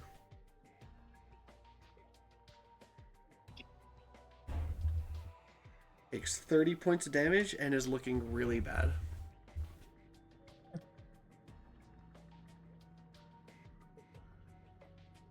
Ow! Stop hitting her! In the way. In the way! She's one of us! Well, she did cast grease on us and is actively helping them to try to kill us, so... She's clearly under some kind of mind control or something. This is Tabitha we're talking about here. Take her down and we can heal her afterwards. Bastard. This Um, air plan. I gotta look up an air elemental stat block. Not air elemental, summon elemental stat block. Oh, it's summoned elemental? Yeah, Okay. it's summon elemental, the 4th level conjuration spell. Gotcha. And he did cast it at the 4th level. Okay. Okay, now it is the elemental. Okay, so it's got 40 feet of movement. That's what I was looking for. So it is going to 5, 10, 15, 30. 25. I think 30, because it's difficult terrain and an extra 5 feet for moving through an ally space. Okay, and then it will move here and here. That's 40, Okay. right?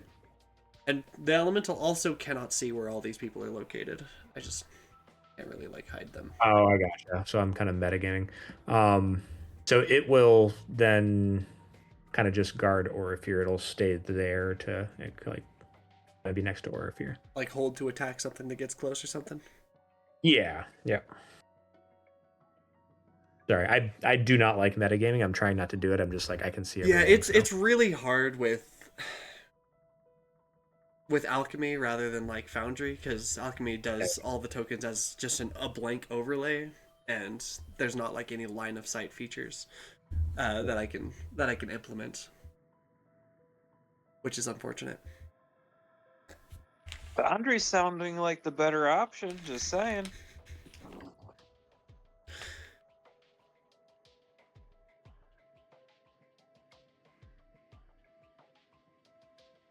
I think we've had this conversation a few times, and it's like like some people really like it, and then some people really don't want to do it, so we end up not changing.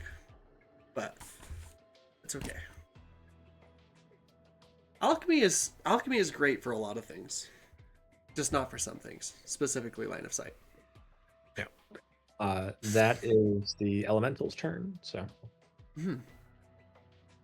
All right. Then it is back.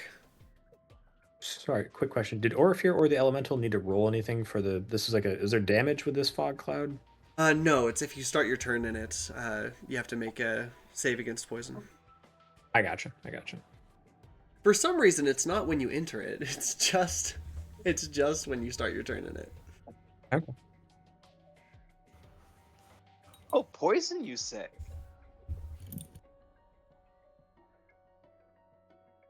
You know what? I like this cloud now. Yep. All right. So as we go to the top of initiative, I'm going to give you guys a minute to kind of role play before we jump into the initiative again. So, role play, strategize, do all that other fun stuff. Yeah, and just keep taking them out. So are we Where's killing the- the adult child? No. Got it. Hey, Tabs. That's my best What you doing? friend. I don't remember what is the lore and history with. I vaguely remember this. Maybe Tabithy from was the player character who left before you joined. Oh, okay. So I don't know this at all. Yeah. No, she was just a player character. She was my best friend. She got arrested and had to go to jail, and not in real life. That was the In real last life, she we had to saw. leave, but Yeah. in the game, she got arrested and she had to go to jail. And then this hot boy in front of us here was supposed to be like her parole officer. I think he was supposed to be protecting her, keeping an eye on her, and he obviously fucking failed. I'm gonna kick his ass, kill him. So, trying to get a little bit of information, but Hi guys. Are you dead? I think so. I don't know though, because I mean, like, dead people can't cast spells. I can't see through this stupid stink cloud. Where's the mage that caused this cloud? I think it's the bard that's still alive. Yes, Alright. I know that. Where is he? And with that, the time is up. Gotta shatter him.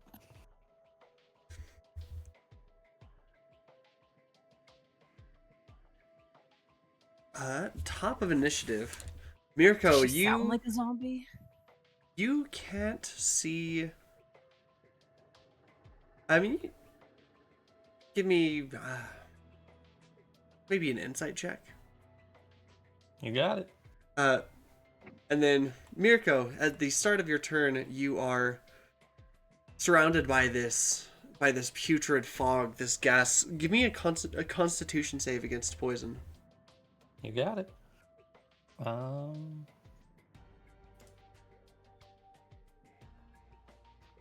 16 and a dirty 20 on the insight.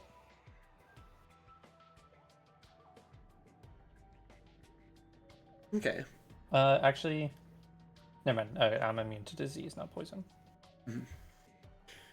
16 succeeds. Let's go. So it smells awful, but you can mostly kind of like, hold your breath and stuff. Looking around, there's no one that you can see. I can hear Tabs talking to Val though, right? Yes, that's coming from Okay. somewhere to the south. Yeah, I would like to just kind of run in that general direction, and I guess while she's talking, I'd like to get as close as I can to tabs. Okay.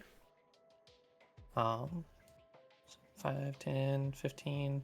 I guess I make it here. I suppose it's just, if I just go directly south, I'll eventually see her. You right there, still you're within the cloud, so you still don't see her. Sick. Well, All yeah, right. I mean you can kind of tell where she is, like you can, but it is heavily obscured. So then, in which case, if I don't see her, and then I wouldn't have gone like over here. I would literally like. Does the cloud go for the entire room? Right there is about where you step out of the cloud. Okay, so yeah, I would just keep running south, and then I would see him. I would see tabs to my left. Yeah, I guess it would be my left. And after getting out of there, he would, yeah, he'll stand in between them, and then he will attack the zombie bard.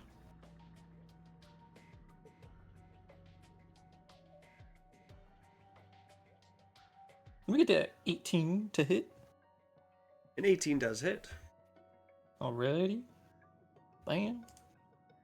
I'm not gonna divine smite, but is he undead or is this a normal? It is guy? an undead, yeah. Okay, cool. So, plus an additional d8. Ooh, 8. So that'd be 19 damage to him. Okay. And then we'll do it again. Sorry. Wrong button. Okay, so 25, and then I'll just take that roll I just rolled. Does so lose 14. concentration on the stinking cloud from the first one. Hell yeah. And he will take an additional 17 damage.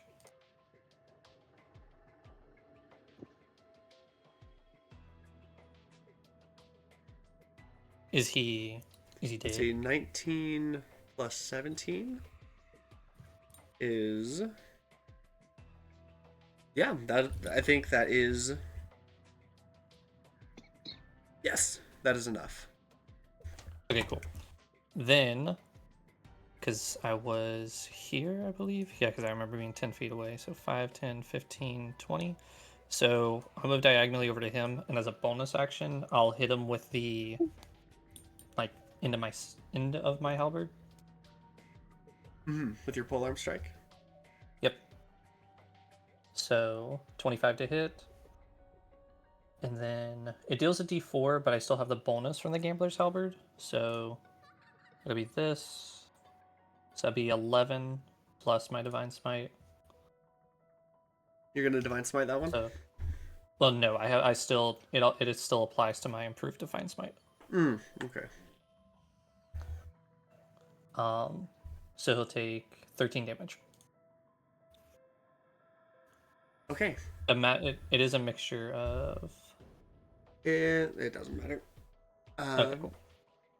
He is not looking great.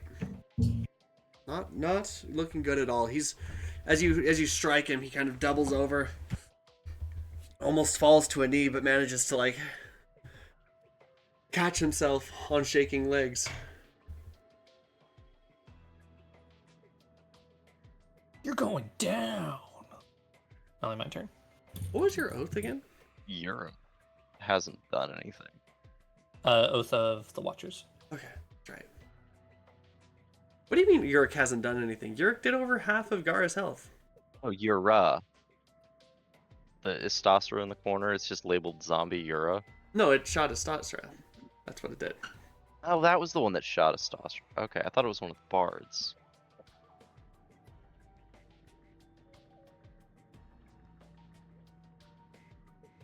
All right.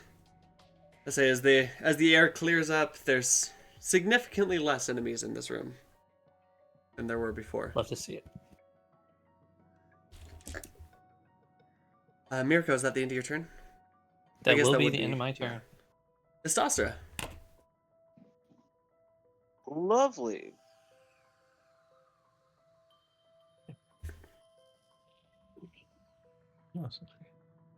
So I'm going to stand up.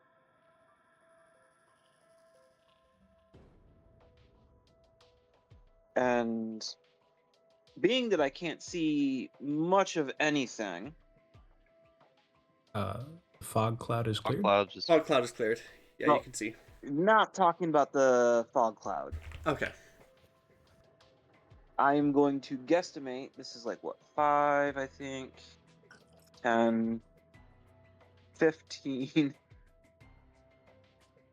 think that's technically easiest 15. space in the room. Yep. Yes, it looks like it.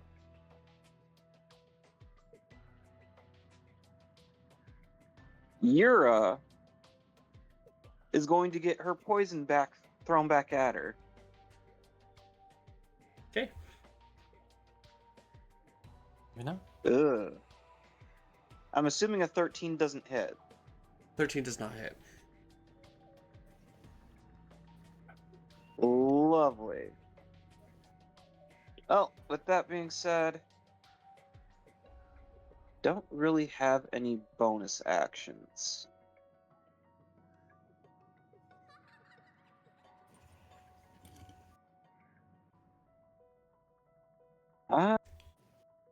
Yeah, that's it.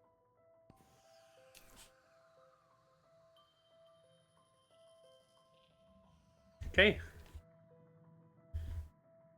You see your face on the other side of the room kind of flicker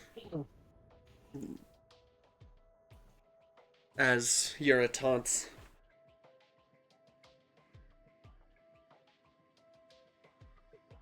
You never were the best aim. But you'll have to be better than that. Oh, you keep Oh, talking no, like that, I can turn you into a rat.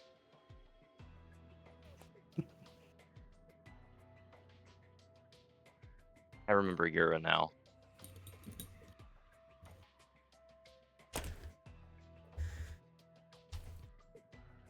Hey, Lorivor. How are the 3 enemies that I can see looking?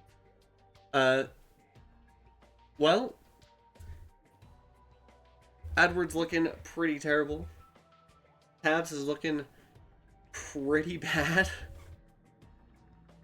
The Astasra back there that's taunting Astasra.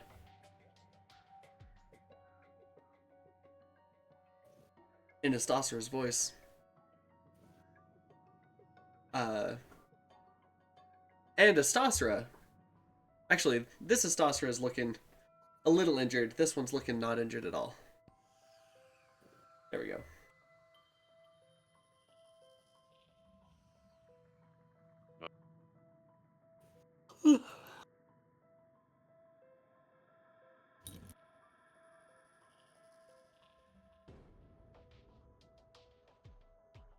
I'm going to disengage as a bonus action. 5, 10, 15. And I'm going to attack non-lethal, specifying non-lethal, at Tabs. And this is with advantage because I still have the silvery barbs. Advantage. Okay. Okay. Does a nat 20 hit?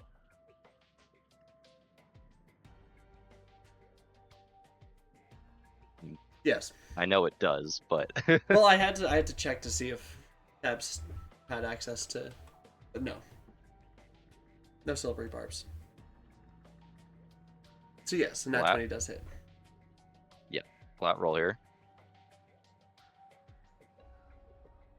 That's 20 damage without Well, no. the sneak attack damage. That's 13 damage, You say doubled to 26. You rolled 2d8. Oh, did it double it automatically? Yeah, it did the double automatically Wow, thing. fucking hell. Okay, so I don't- clicked yeah. flat roll and it rolled it anyway.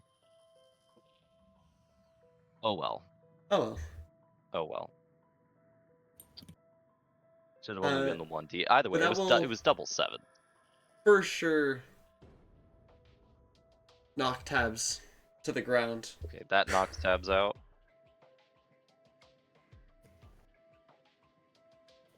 And 15. 5, 10, That's 25 feet of movement. And I will take an attack, regular attack, at this zombie, Edward. Lethal, because I don't really care about him.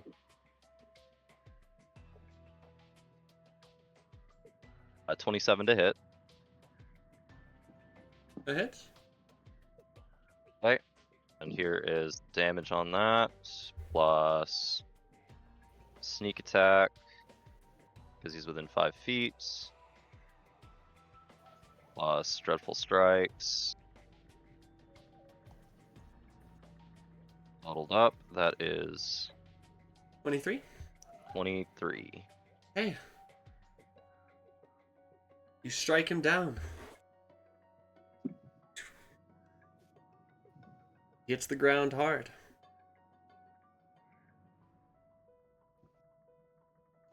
And I'll just spend 5 more feet of movement. My last 5 getting behind Uric. And that's the end of my turn. Okay. Then it... Nope, not Tabs, because she just went down. Then that makes it Uric's turn.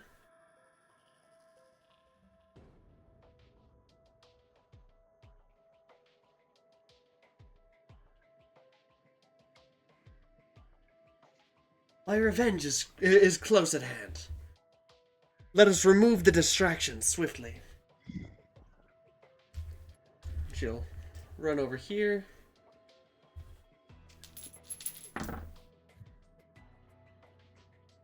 Another crit with the first attack. This.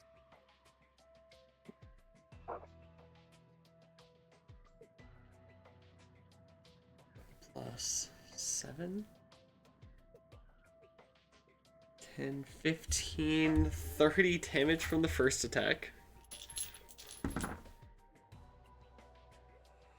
Definitely hit with the second, so that's 6, 17 damage with the second. So 47 altogether. And then her third attack is a base 19, so that will also hit. 3, 4, 15. So 52 damage. It'd be 62. Oh, yeah, 62.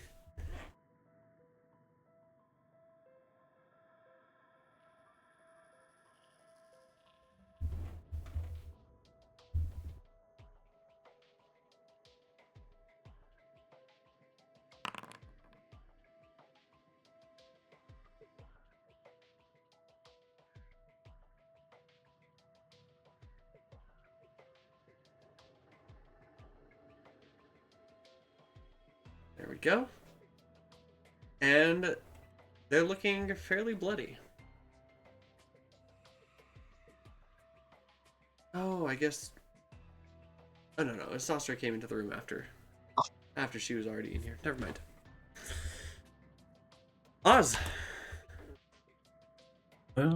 Yeah, so still in that room, so that's 10, 15.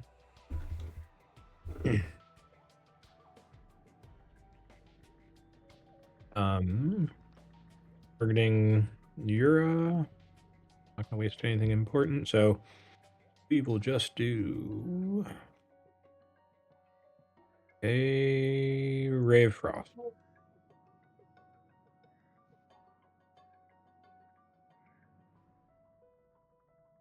$34 to hit.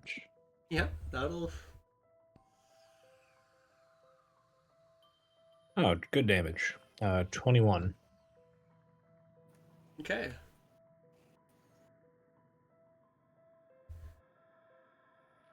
And I'll bonus action command Finn to dash to me. Or just fly over to me. And I'm just gonna come down here. And it's my turn.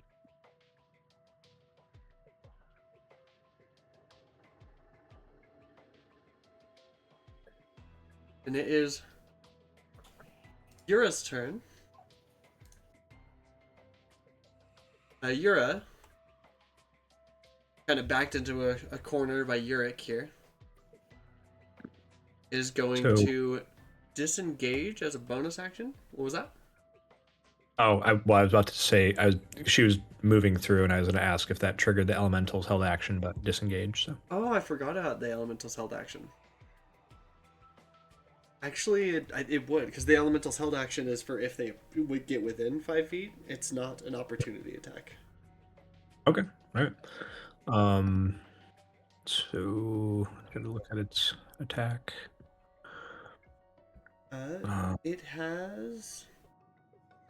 It uses, or if your spell attack modifier to hit, it does a D10 plus 8 bludgeoning damage on a hit. Okay, so that's, I think, plus 11 to hit then? Yeah. Plus 11, so I'm just gonna roll... It gets both of its attacks? Yeah, because it held its whole action. So, 2 attacks with a plus 11 to hit, and a D10 plus 8 in damage. Okay, so I'm gonna roll just 2d20. Okay, that's a 19 and a 14. I assume the 19 hits, but not the 14? That would be a correct assumption, yeah. And I'm sorry, it was a d10 plus 8? Yes. 10 plus 8. Oh, max damage. 18 points of bludgeoning damage. Jesus. Okay, so it's really not looking good.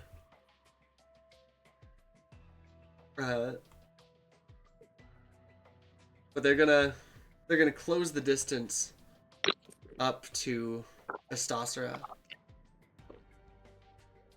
and with their daggers,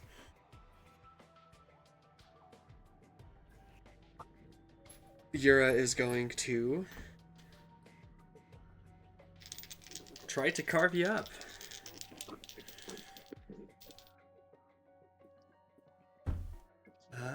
Does not have allies within 5 feet, and did move, so they can't do that for advantage. So no advantage, no sneak attack damage here.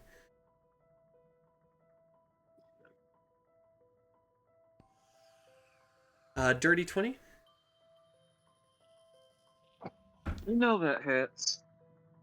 Another dirty 20.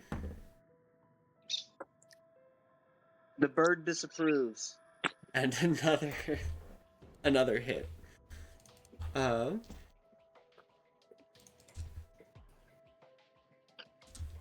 Okay, these are coated in poison. Yeah, I'm gonna be removing some more charges. It is a reaction. So I have 4 charges left. Yeah, reaction. Poison damage is not gonna happen. One of the poison damages is not going to happen. Fair. Okay, so the first one, we'll say, the poison damage does not happen, and it's just this. 13 points of piercing damage. For the second and third one, I do need you to make a Constitution saving throw.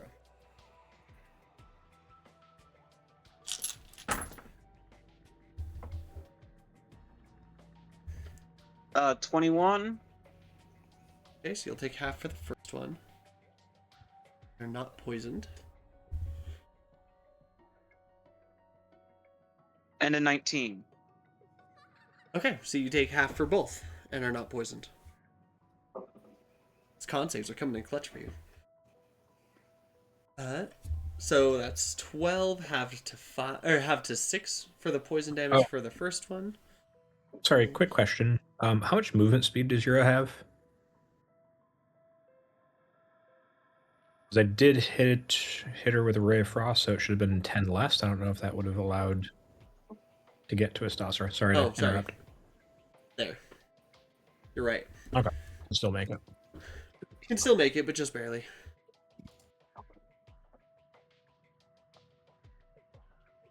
Leaves themselves in a worse position, combat-wise. Sorry.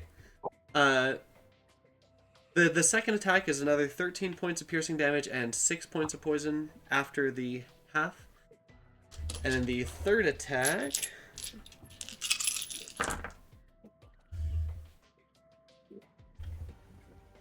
is 11 points of piercing. And 20 halved to 10 points of poison damage. Well, I'm still up.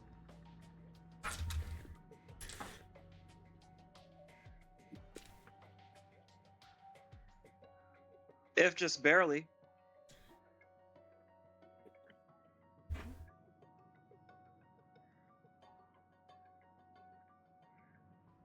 Okay.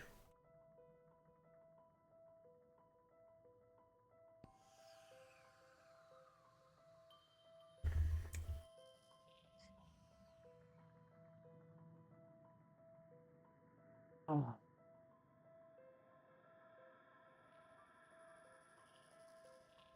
Then that is it for their turn. These guys are dead. Eberron.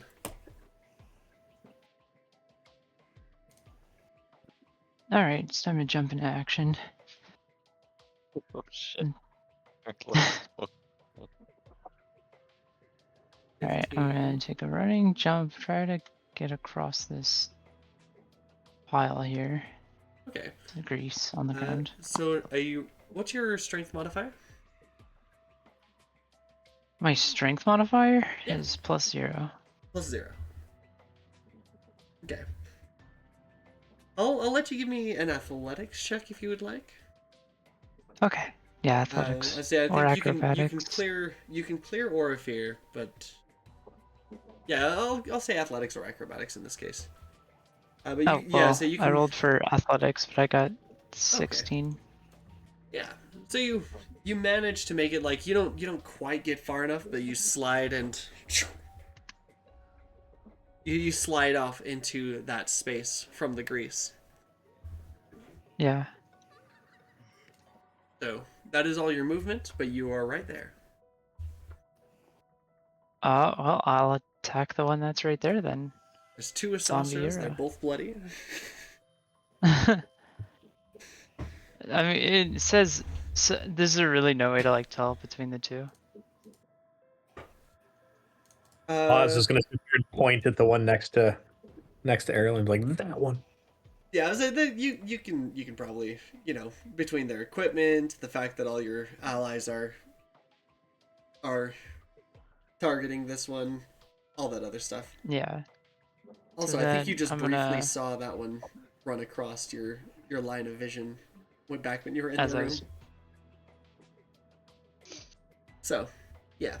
Well, I'm going to swing with my rapier.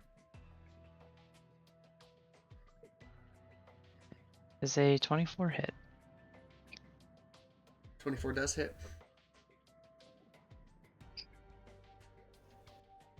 I do 9 damage. Okay. Is that everything? Yeah. Okay. Yeah, I'll end my turn. Do you plunge your blade into this version of Astastra? They recoil and stagger. They're losing a lot of blood. You can tell their face is going pale, and starting to droop. But they're still barely alive.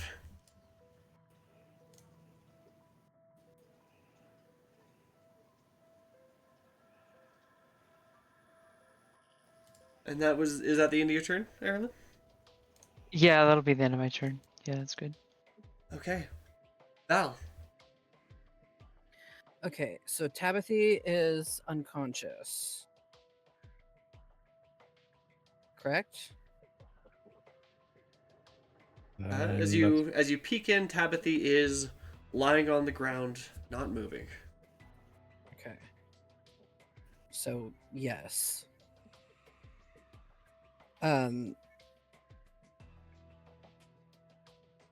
I'm gonna... fuck. Who needs healing?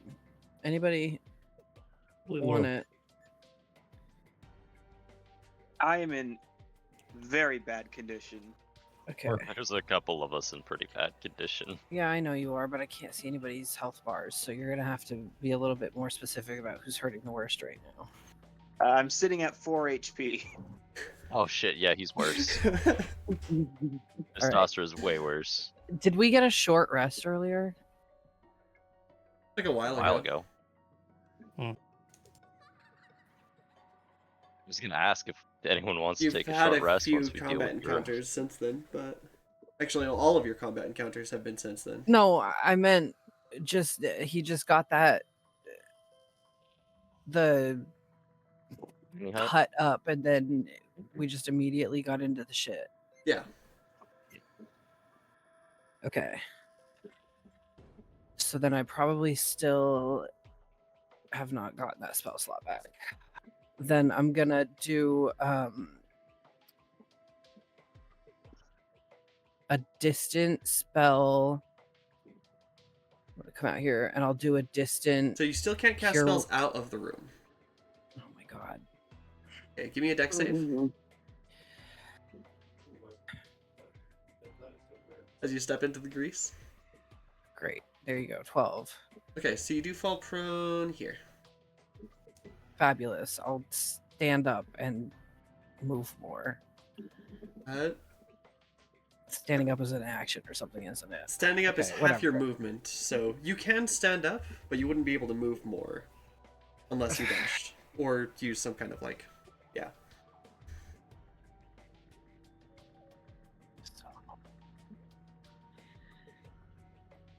Okay, I'm gonna distant spell a cure wounds at Lorvor. Oh my fucking god, everything is beeping at me. Shut up. I have to get ready to go to work because I agreed to come in, but only at 11 instead of. So I have like 30 minutes.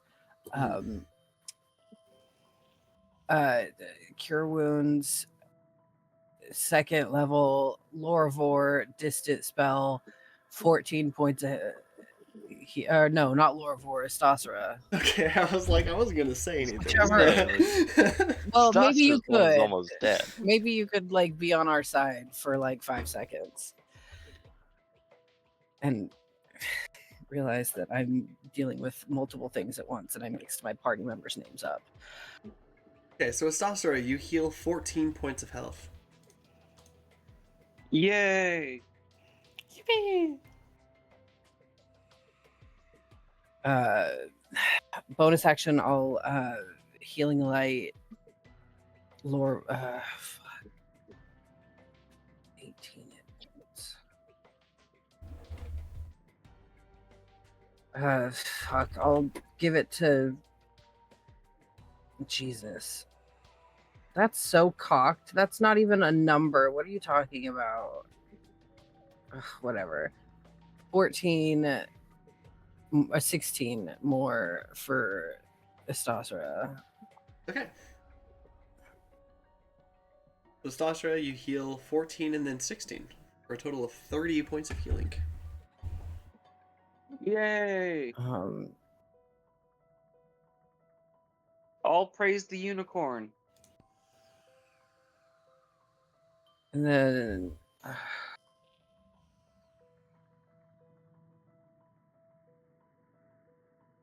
and I'm gonna stand here like an idiot, I guess, which is exactly what I didn't want to do. But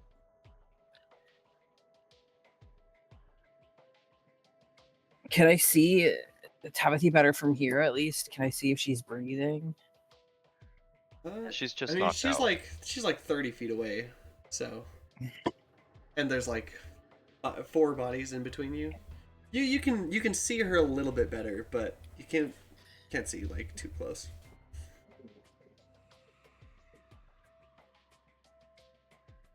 We can have you make a medicine check once the fight is over. Okay. You can get a little closer. Well, at that point, I'm just gonna pump healing into her. So. Okay. Fair enough. All right.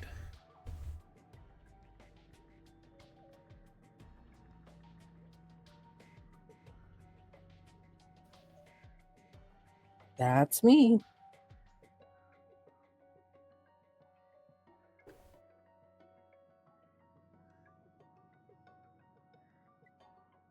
Hey, Orifir, last on the initiative.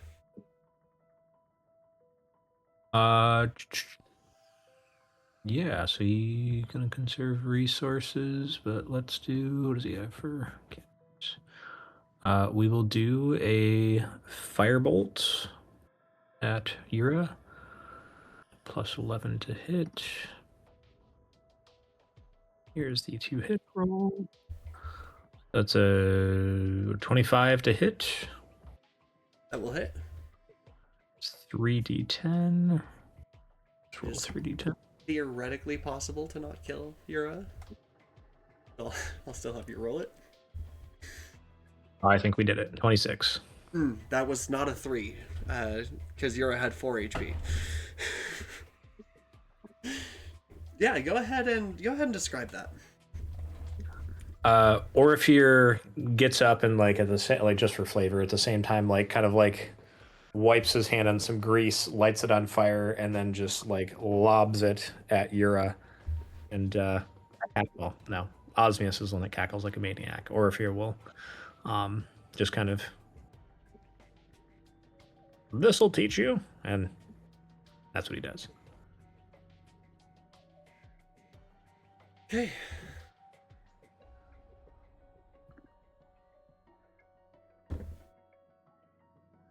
Oh, I totally forgot. Orifir was supposed to make a dex save at the start of his turn. Oh wait, no, Orifir was already prone. Does he stand up? Yeah. He will now. Yeah. Okay. He'll army crawl here and then stand up. Okay.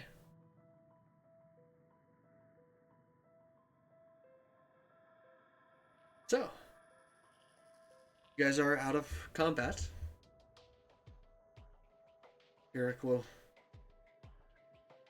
approach you and say, "He is here, above, awaiting. We've no time to waste." I was hoping he was in the next room. Like a little time to waste, maybe an hour. I mean, I think we're kind of in it. I do. We're out of initiative, right? I believe so. So I have 3 potions of potions of healing greater, so that'll get us some healing. Yeah, I'm gonna take. I have 3 regular potions of healing that I've been holding on to for a while, so I'm gonna take those to get 30 points back.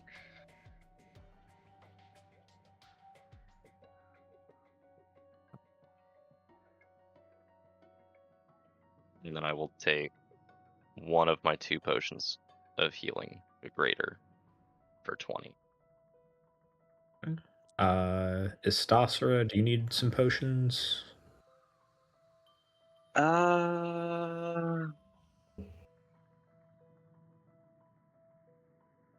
Let's see. I have 1 potion of greater healing in my inventory.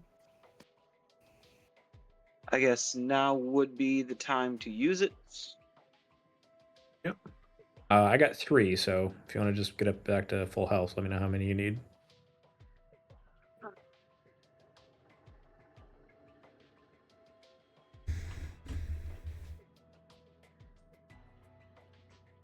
All right, so 4d4 plus 4. I think you just get them, yeah, max if you're. Yeah, if you take it as an action, you just get max. All right, so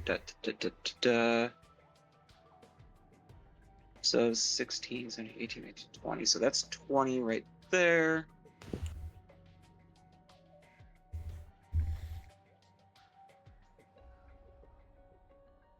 I could probably do with one more potion, and then I could use a spell slot, actually. Instead of using a spell slot, I could lay on hands.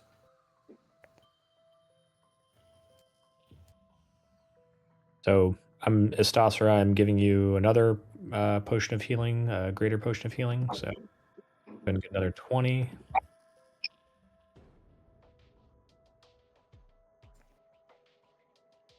All right, so that brings me up to 74 out of 86. That is so much better than being an inch from death. It's a good thing Yura wasn't using their paralyzing poison this time. This Oh, I time, would have loved to throw that back. Well, zombies are immune to poison.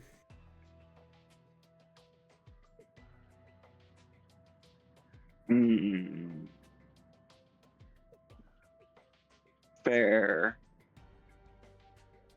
Yeah, Alright, yeah. 'cause I've not This time, I think. Oh single- no, sorry. Last time they didn't use paralyzing poison; they used sleep poison. That's right. Alright. No. So since I haven't touched a single first level spell slot, I'll just burn one for Cure Wounds on myself, which does 9. And Which brings you Mirka, to I think I 83. heard you say you Wait, were 86? laying on handsing someone. Yeah, I could. Yeah, instead of wasting a spell slot. Whom and for how much?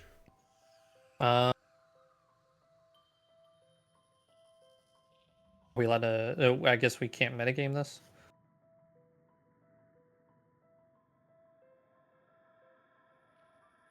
How much do you need? you could just ask Yeah, who's that's right. hurt. And we'll say you can, heal.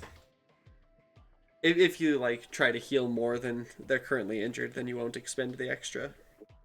Okay. All right. So then, how much do you need? Right now, I am now at 83 of 86. So I am essentially That's good 90. if anyone else is Yeah. in more dire situations. I'm at 90 of 103. I mean, Oh, I've got a not- pretty big pool I can pull from. I'm at 55 out of 80. Yeah, Oh, let's do yeah, that. Carolyn. Yep, there we go. Yeah, so I'll give Erlen, I'll just heal you to full. That'd probably Thank be you. easiest. While this That'd be- is going on, I'm gonna It's tie like up tabs. Just with rope. As you're And, Tying up. remove anything that could be used to potentially get out of it. Any items that tabs has. as you're Yeah. tying up Tabitha, I know Val said that they were going to go over to Tabs. Val, are you doing anything with that? I know you're getting ready for work and all, but...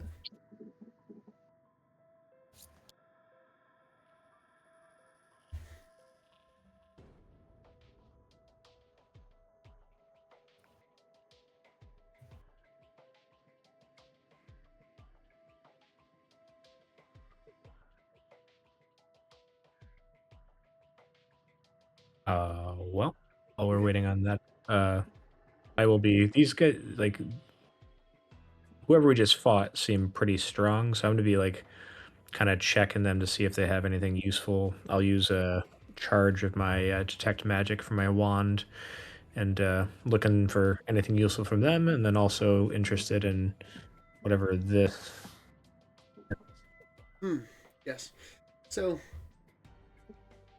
as you look around, I mean, they seemed to have been outfitted with just kind of basic stuff. Most of it's not like fully like custom fitted or anything, as you would expect from adventurers. They probably had their stuff taken from them and were re-outfitted with stuff, except for Tabithy. You see the magic starting to like fade from several items that she has. It's like it's still there, but you can see that the magic is like starting to dim. Okay. from a pistol and her breastplate. Oh, I forgot the homunculus servant. I forgot Meep. How could I? Oh well. Could you? Neat. Sorry, I had to take my headphones off for a second, and then everything was over, and now stuff is fading. What happened? Oz was looking for magic items and stuff. I was asking. You said you were gonna do something with Tibithi, right? Once the Yes, combat heal was over? her. Okay. What do you cast? I mean, okay. I don't know. You're So Tabs is stable. Tabs is being just weird. uncommon. Is she alive? Give me a medicine check. I really don't have time for this. I have to go to work. Fucking 13.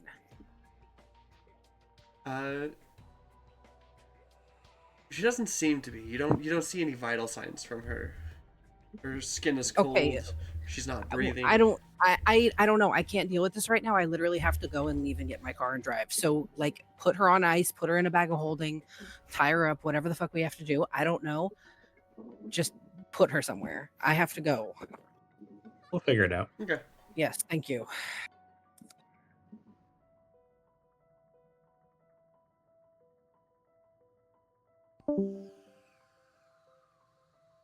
Well, it was fun. Um, Yeah, as you kind of look around this room, you can see the light in this room is coming from the furnace here, next to a pretty simple like workbench and smith's station. okay. I will check those out and look for anything worth anything. Also looking for like secret compartments or anything. Give me an investigation check. Okay, I will give myself guidance on this one. Somebody want to help? I can help. Thank you. So it's a 26 plus a D4 is a 28. 28. Okay. Yeah. So looking through, you can tell. I mean, obviously they're not keeping like the things here, but from the scraps and stuff, you can tell that probably a couple of magic items have been manufactured here. There is a set of smith's tools and a set of tinker's tools that can be found here, and in a compartment in the desk, there is a medium bag of. Or sorry, not a medium bag. There is a mortar and pestle, and a medium Eberron dragon shard. Okay. I will grab those. The mortar and pestle, those are just mundane. Yeah, just mundane, for crushing stuff up. You know that sometimes part of in the enchanting process, sometimes you crush up the dragon shards to make the dust into, or make the shards into like a dust or a powder or a paste, kind of depending on the thing. It's yeah. It was a medium Eberron dragon shard. Yes, medium Eberron dragon shard.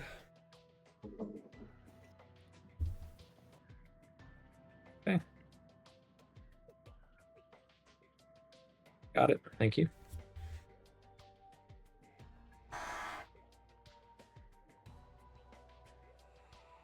As you, Lorvor, as you and Fane are around Tabs,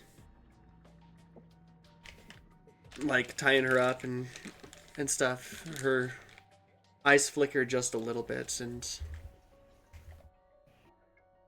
you see the green of her eyes glimmers just a little bit like magically, as she speaks up at you. She says, "I'm sorry, guys. I didn't want to attack you. I tried not to. I wanted to go and more adventures. You see the light flicker and disappear as her body stops being animated, stops moving. Can I tell how long Tabs has been dead?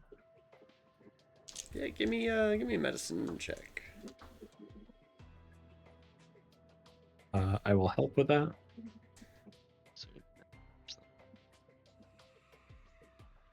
Level 10s. 17? Probably a while, but it's hard to tell exactly because of spells like Yeah. Probably too long for a restoration. Any resurrection spell Mm-hmm. well, that we could afford. yeah. So any lesser resurrection spell.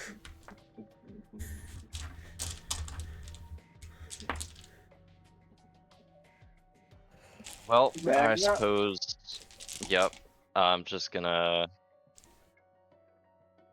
Did Oz relay the bit about the potentially magical weapons and armor?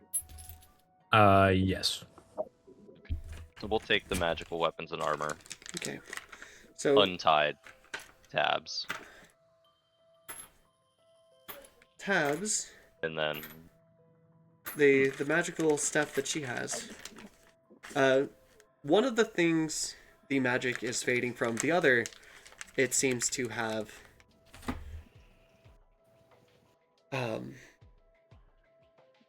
It seems to have stabilized in. It was fading for a moment, but the magic seems to have stopped fading, to be kind of more stable and secure. The one that the magic is fading from is a breastplate of radiant resistance. It's fitted for Tabithy, so the only one who could fit into it is Eberron. Yeah. Without getting it resized, and by then it will be just a normal breastplate. The other thing, the item that is consistent, is a repeating pistol. I think that's maybe also good for Erlen. Honestly. Reading pistol could be pretty cool. Is it an attunement item or just That is a magic good weapon? question. Let me check. Is it the repeating shot pistol? Because if so, Yeah. it does require attunement. Okay, so yes, it's an attunement. It requires attunement, but it's a +1 pistol that magically generates its own ammo and ignores the reload property. Ooh. Yeah, that's cool. I'll take it. I'll toss that over to Erlen. And Oh yeah. I figure we'll put Tab's body in a bag of holding. All right. I think we'll probably end up just doing a proper burial for Tabs. All right.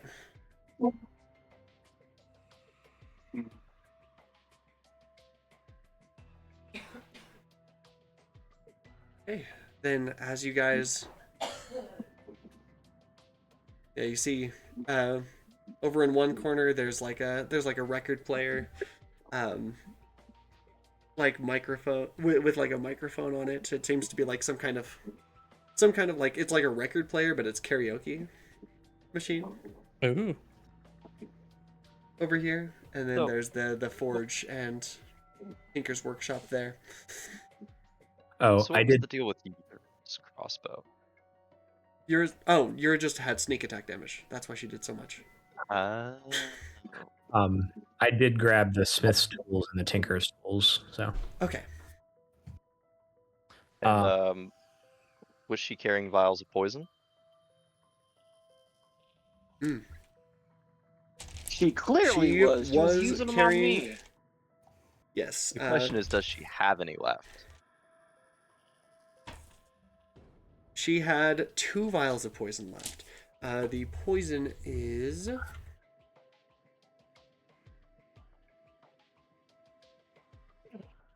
so you know what to add to your inventory. Is it this one?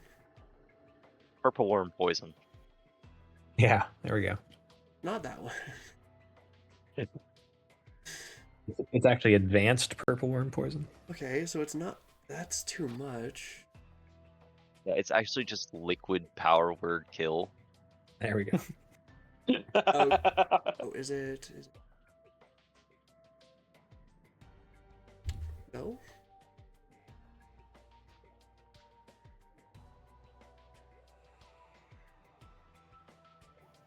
Okay. Well, for some reason, the poison that they used is not in the list of poisons. But we'll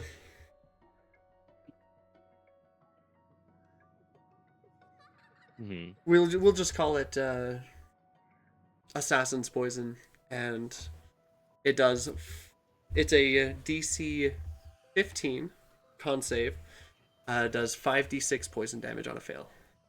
Or sorry, on a failure, half as much on a success. One sec, I'm just gonna add a custom item. What did you say it was? Race. It's a poison. Assassin's poison. Yeah, we're just gonna call it assassin's poison just for the ease of things. And it is a DC 13. 15. Con save. 15. Con.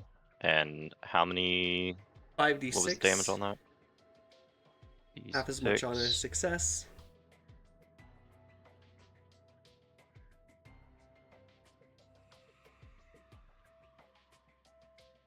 Two vials of that. Mm-hmm. 2 vials. Yeah. Yeah, because it's between serpent venom and wyvern poison for like its damage. So I was like, it can't be that, but it also can't be that. Question: How long have we been in the Fort Bones now? Probably a couple hours. I mean, what time? Like when we came in, I can't remember. Did we come in like, was it morning, midday? Like it was probably close to midday. Midday. Okay. Because you fought the dragon in the morning, then took a short rest, and then went there, which took an hour or two. Okay. All right. God damn, I gotta get some purple worm Few hours. poison. The tricky part about getting DC. purple worm poison is finding a purple worm. Believe that. Yeah, 12d6 is insane.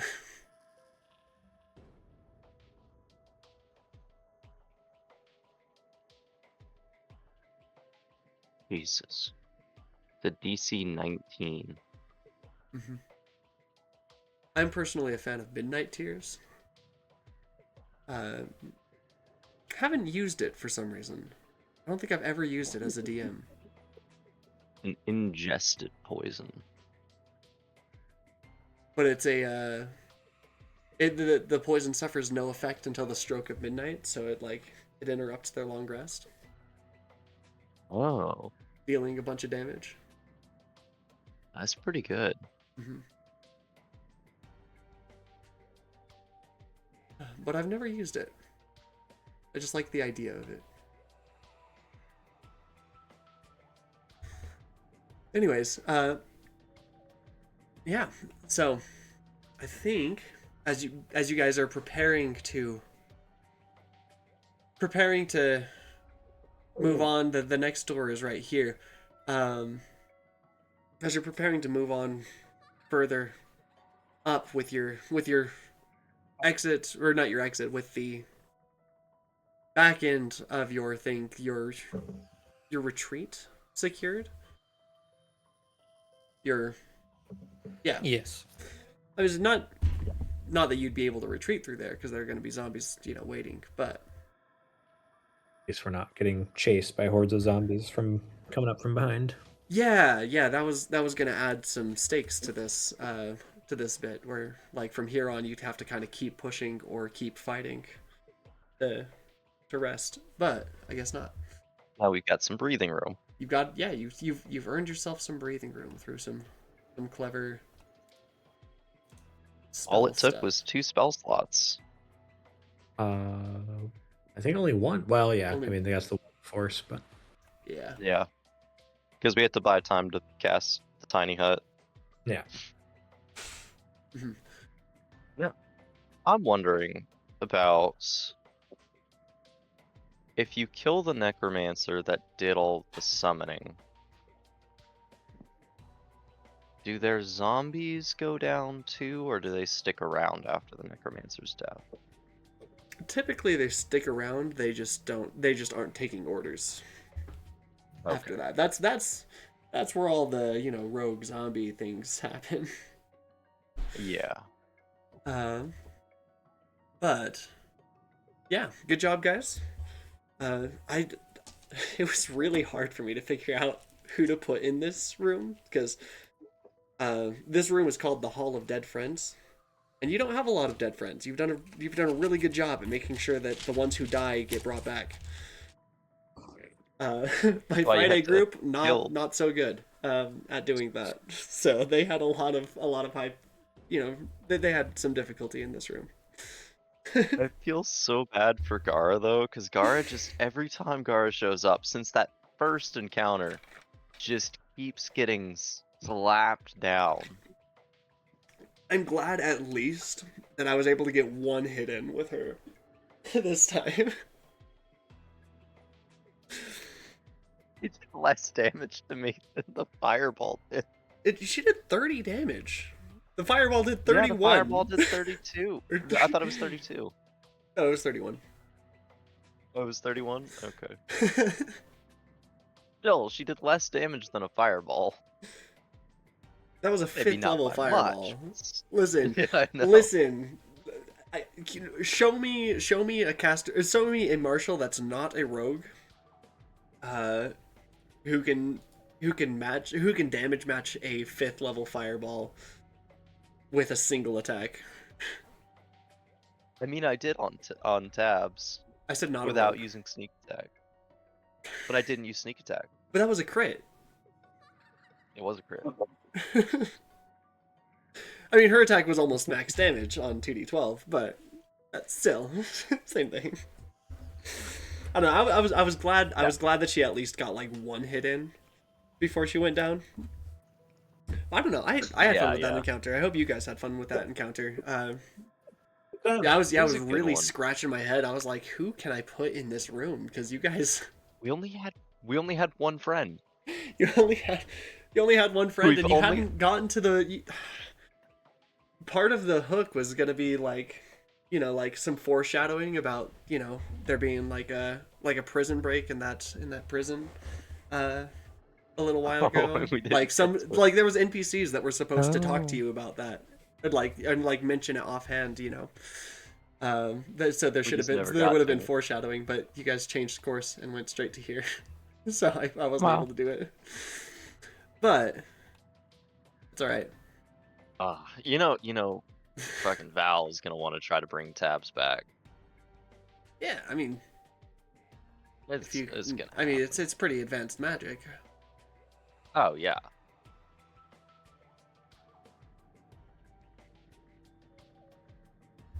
Yeah. It's gonna be a whole thing.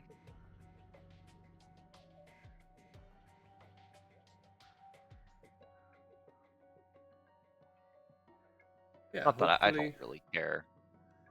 But... You guys enjoyed. I enjoyed this session. So, and I will see you all next time to finally confront Callum. Do we get to level up? Not before you beat him. I had to ask. I mean, once I get that level up, ups for beating him. Once I get that level up, I'm almost gonna be unhittable. It's gonna be so much harder to hit me. Yeah. Stop trying to challenge the DM. Oh, the DM finds ways. He finds ways. I mean, it's already very hard to hit you. It already is, yeah. Because your primary saves are all like pretty high dex, con, and wisdom. And then you have advantage on those against magical effects. My wisdom's actually my second worst save. I only have a +4 to wisdom. I only have a +4 to wisdom.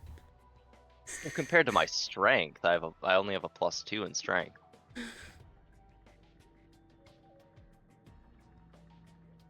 If it wasn't for my boon, honestly, I only have a +4 because I have 2 magical items that give me a +1 on saves. If it wasn't for those, I'd only have a +2. That's fair. But I got a +11 and a +10 in int and dex.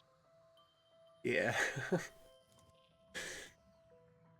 Yeah, so it's very hard to target you with pretty much anything already. Anything, yeah. Yeah, but spells I have advantage once you're on. immune to those dex saves. Well, not immune, but I'll have advantage. You already have advantage. Right. You already have it. But your if next it's a turn, spell effect. Doesn't your next like, turn I give you wouldn't get- evasion? Or your next level give you evasion as a rogue? Yeah, it gives me evasion. Yeah, so yeah. you're immune to the Oh. damage if you succeed on the dex save. Yeah, if you succeed. See, I And only you have advantage on it. already. Yeah, but only if it's a spell effect. So like if a dragon tries to hit me with their breath weapon, You still have that's not spell effect. the odds of you getting hit by that are very low. And even if you do get hit, you still take half damage. Yeah. That's so true. yeah, so I'm just dex saying, dex saves pretty much yeah. like once you get evasion, you're pretty much like Safe. you don't have to worry about I'm dex pretty saves much anymore. safe. Yeah. So it's really just like 2 level con ups. saves, wisdom saves. And wisdom saves and 2 don't level usually ups. do damage. Wisdom saves are usually crowd control effects. Ooh, actually, something. If you don't mind, if we have a minute to chat about Oh it. yeah. But Oh, hold on. I forgot. I need it in the stream. Stream. Anyways, thank you guys for coming. I'll see you next time.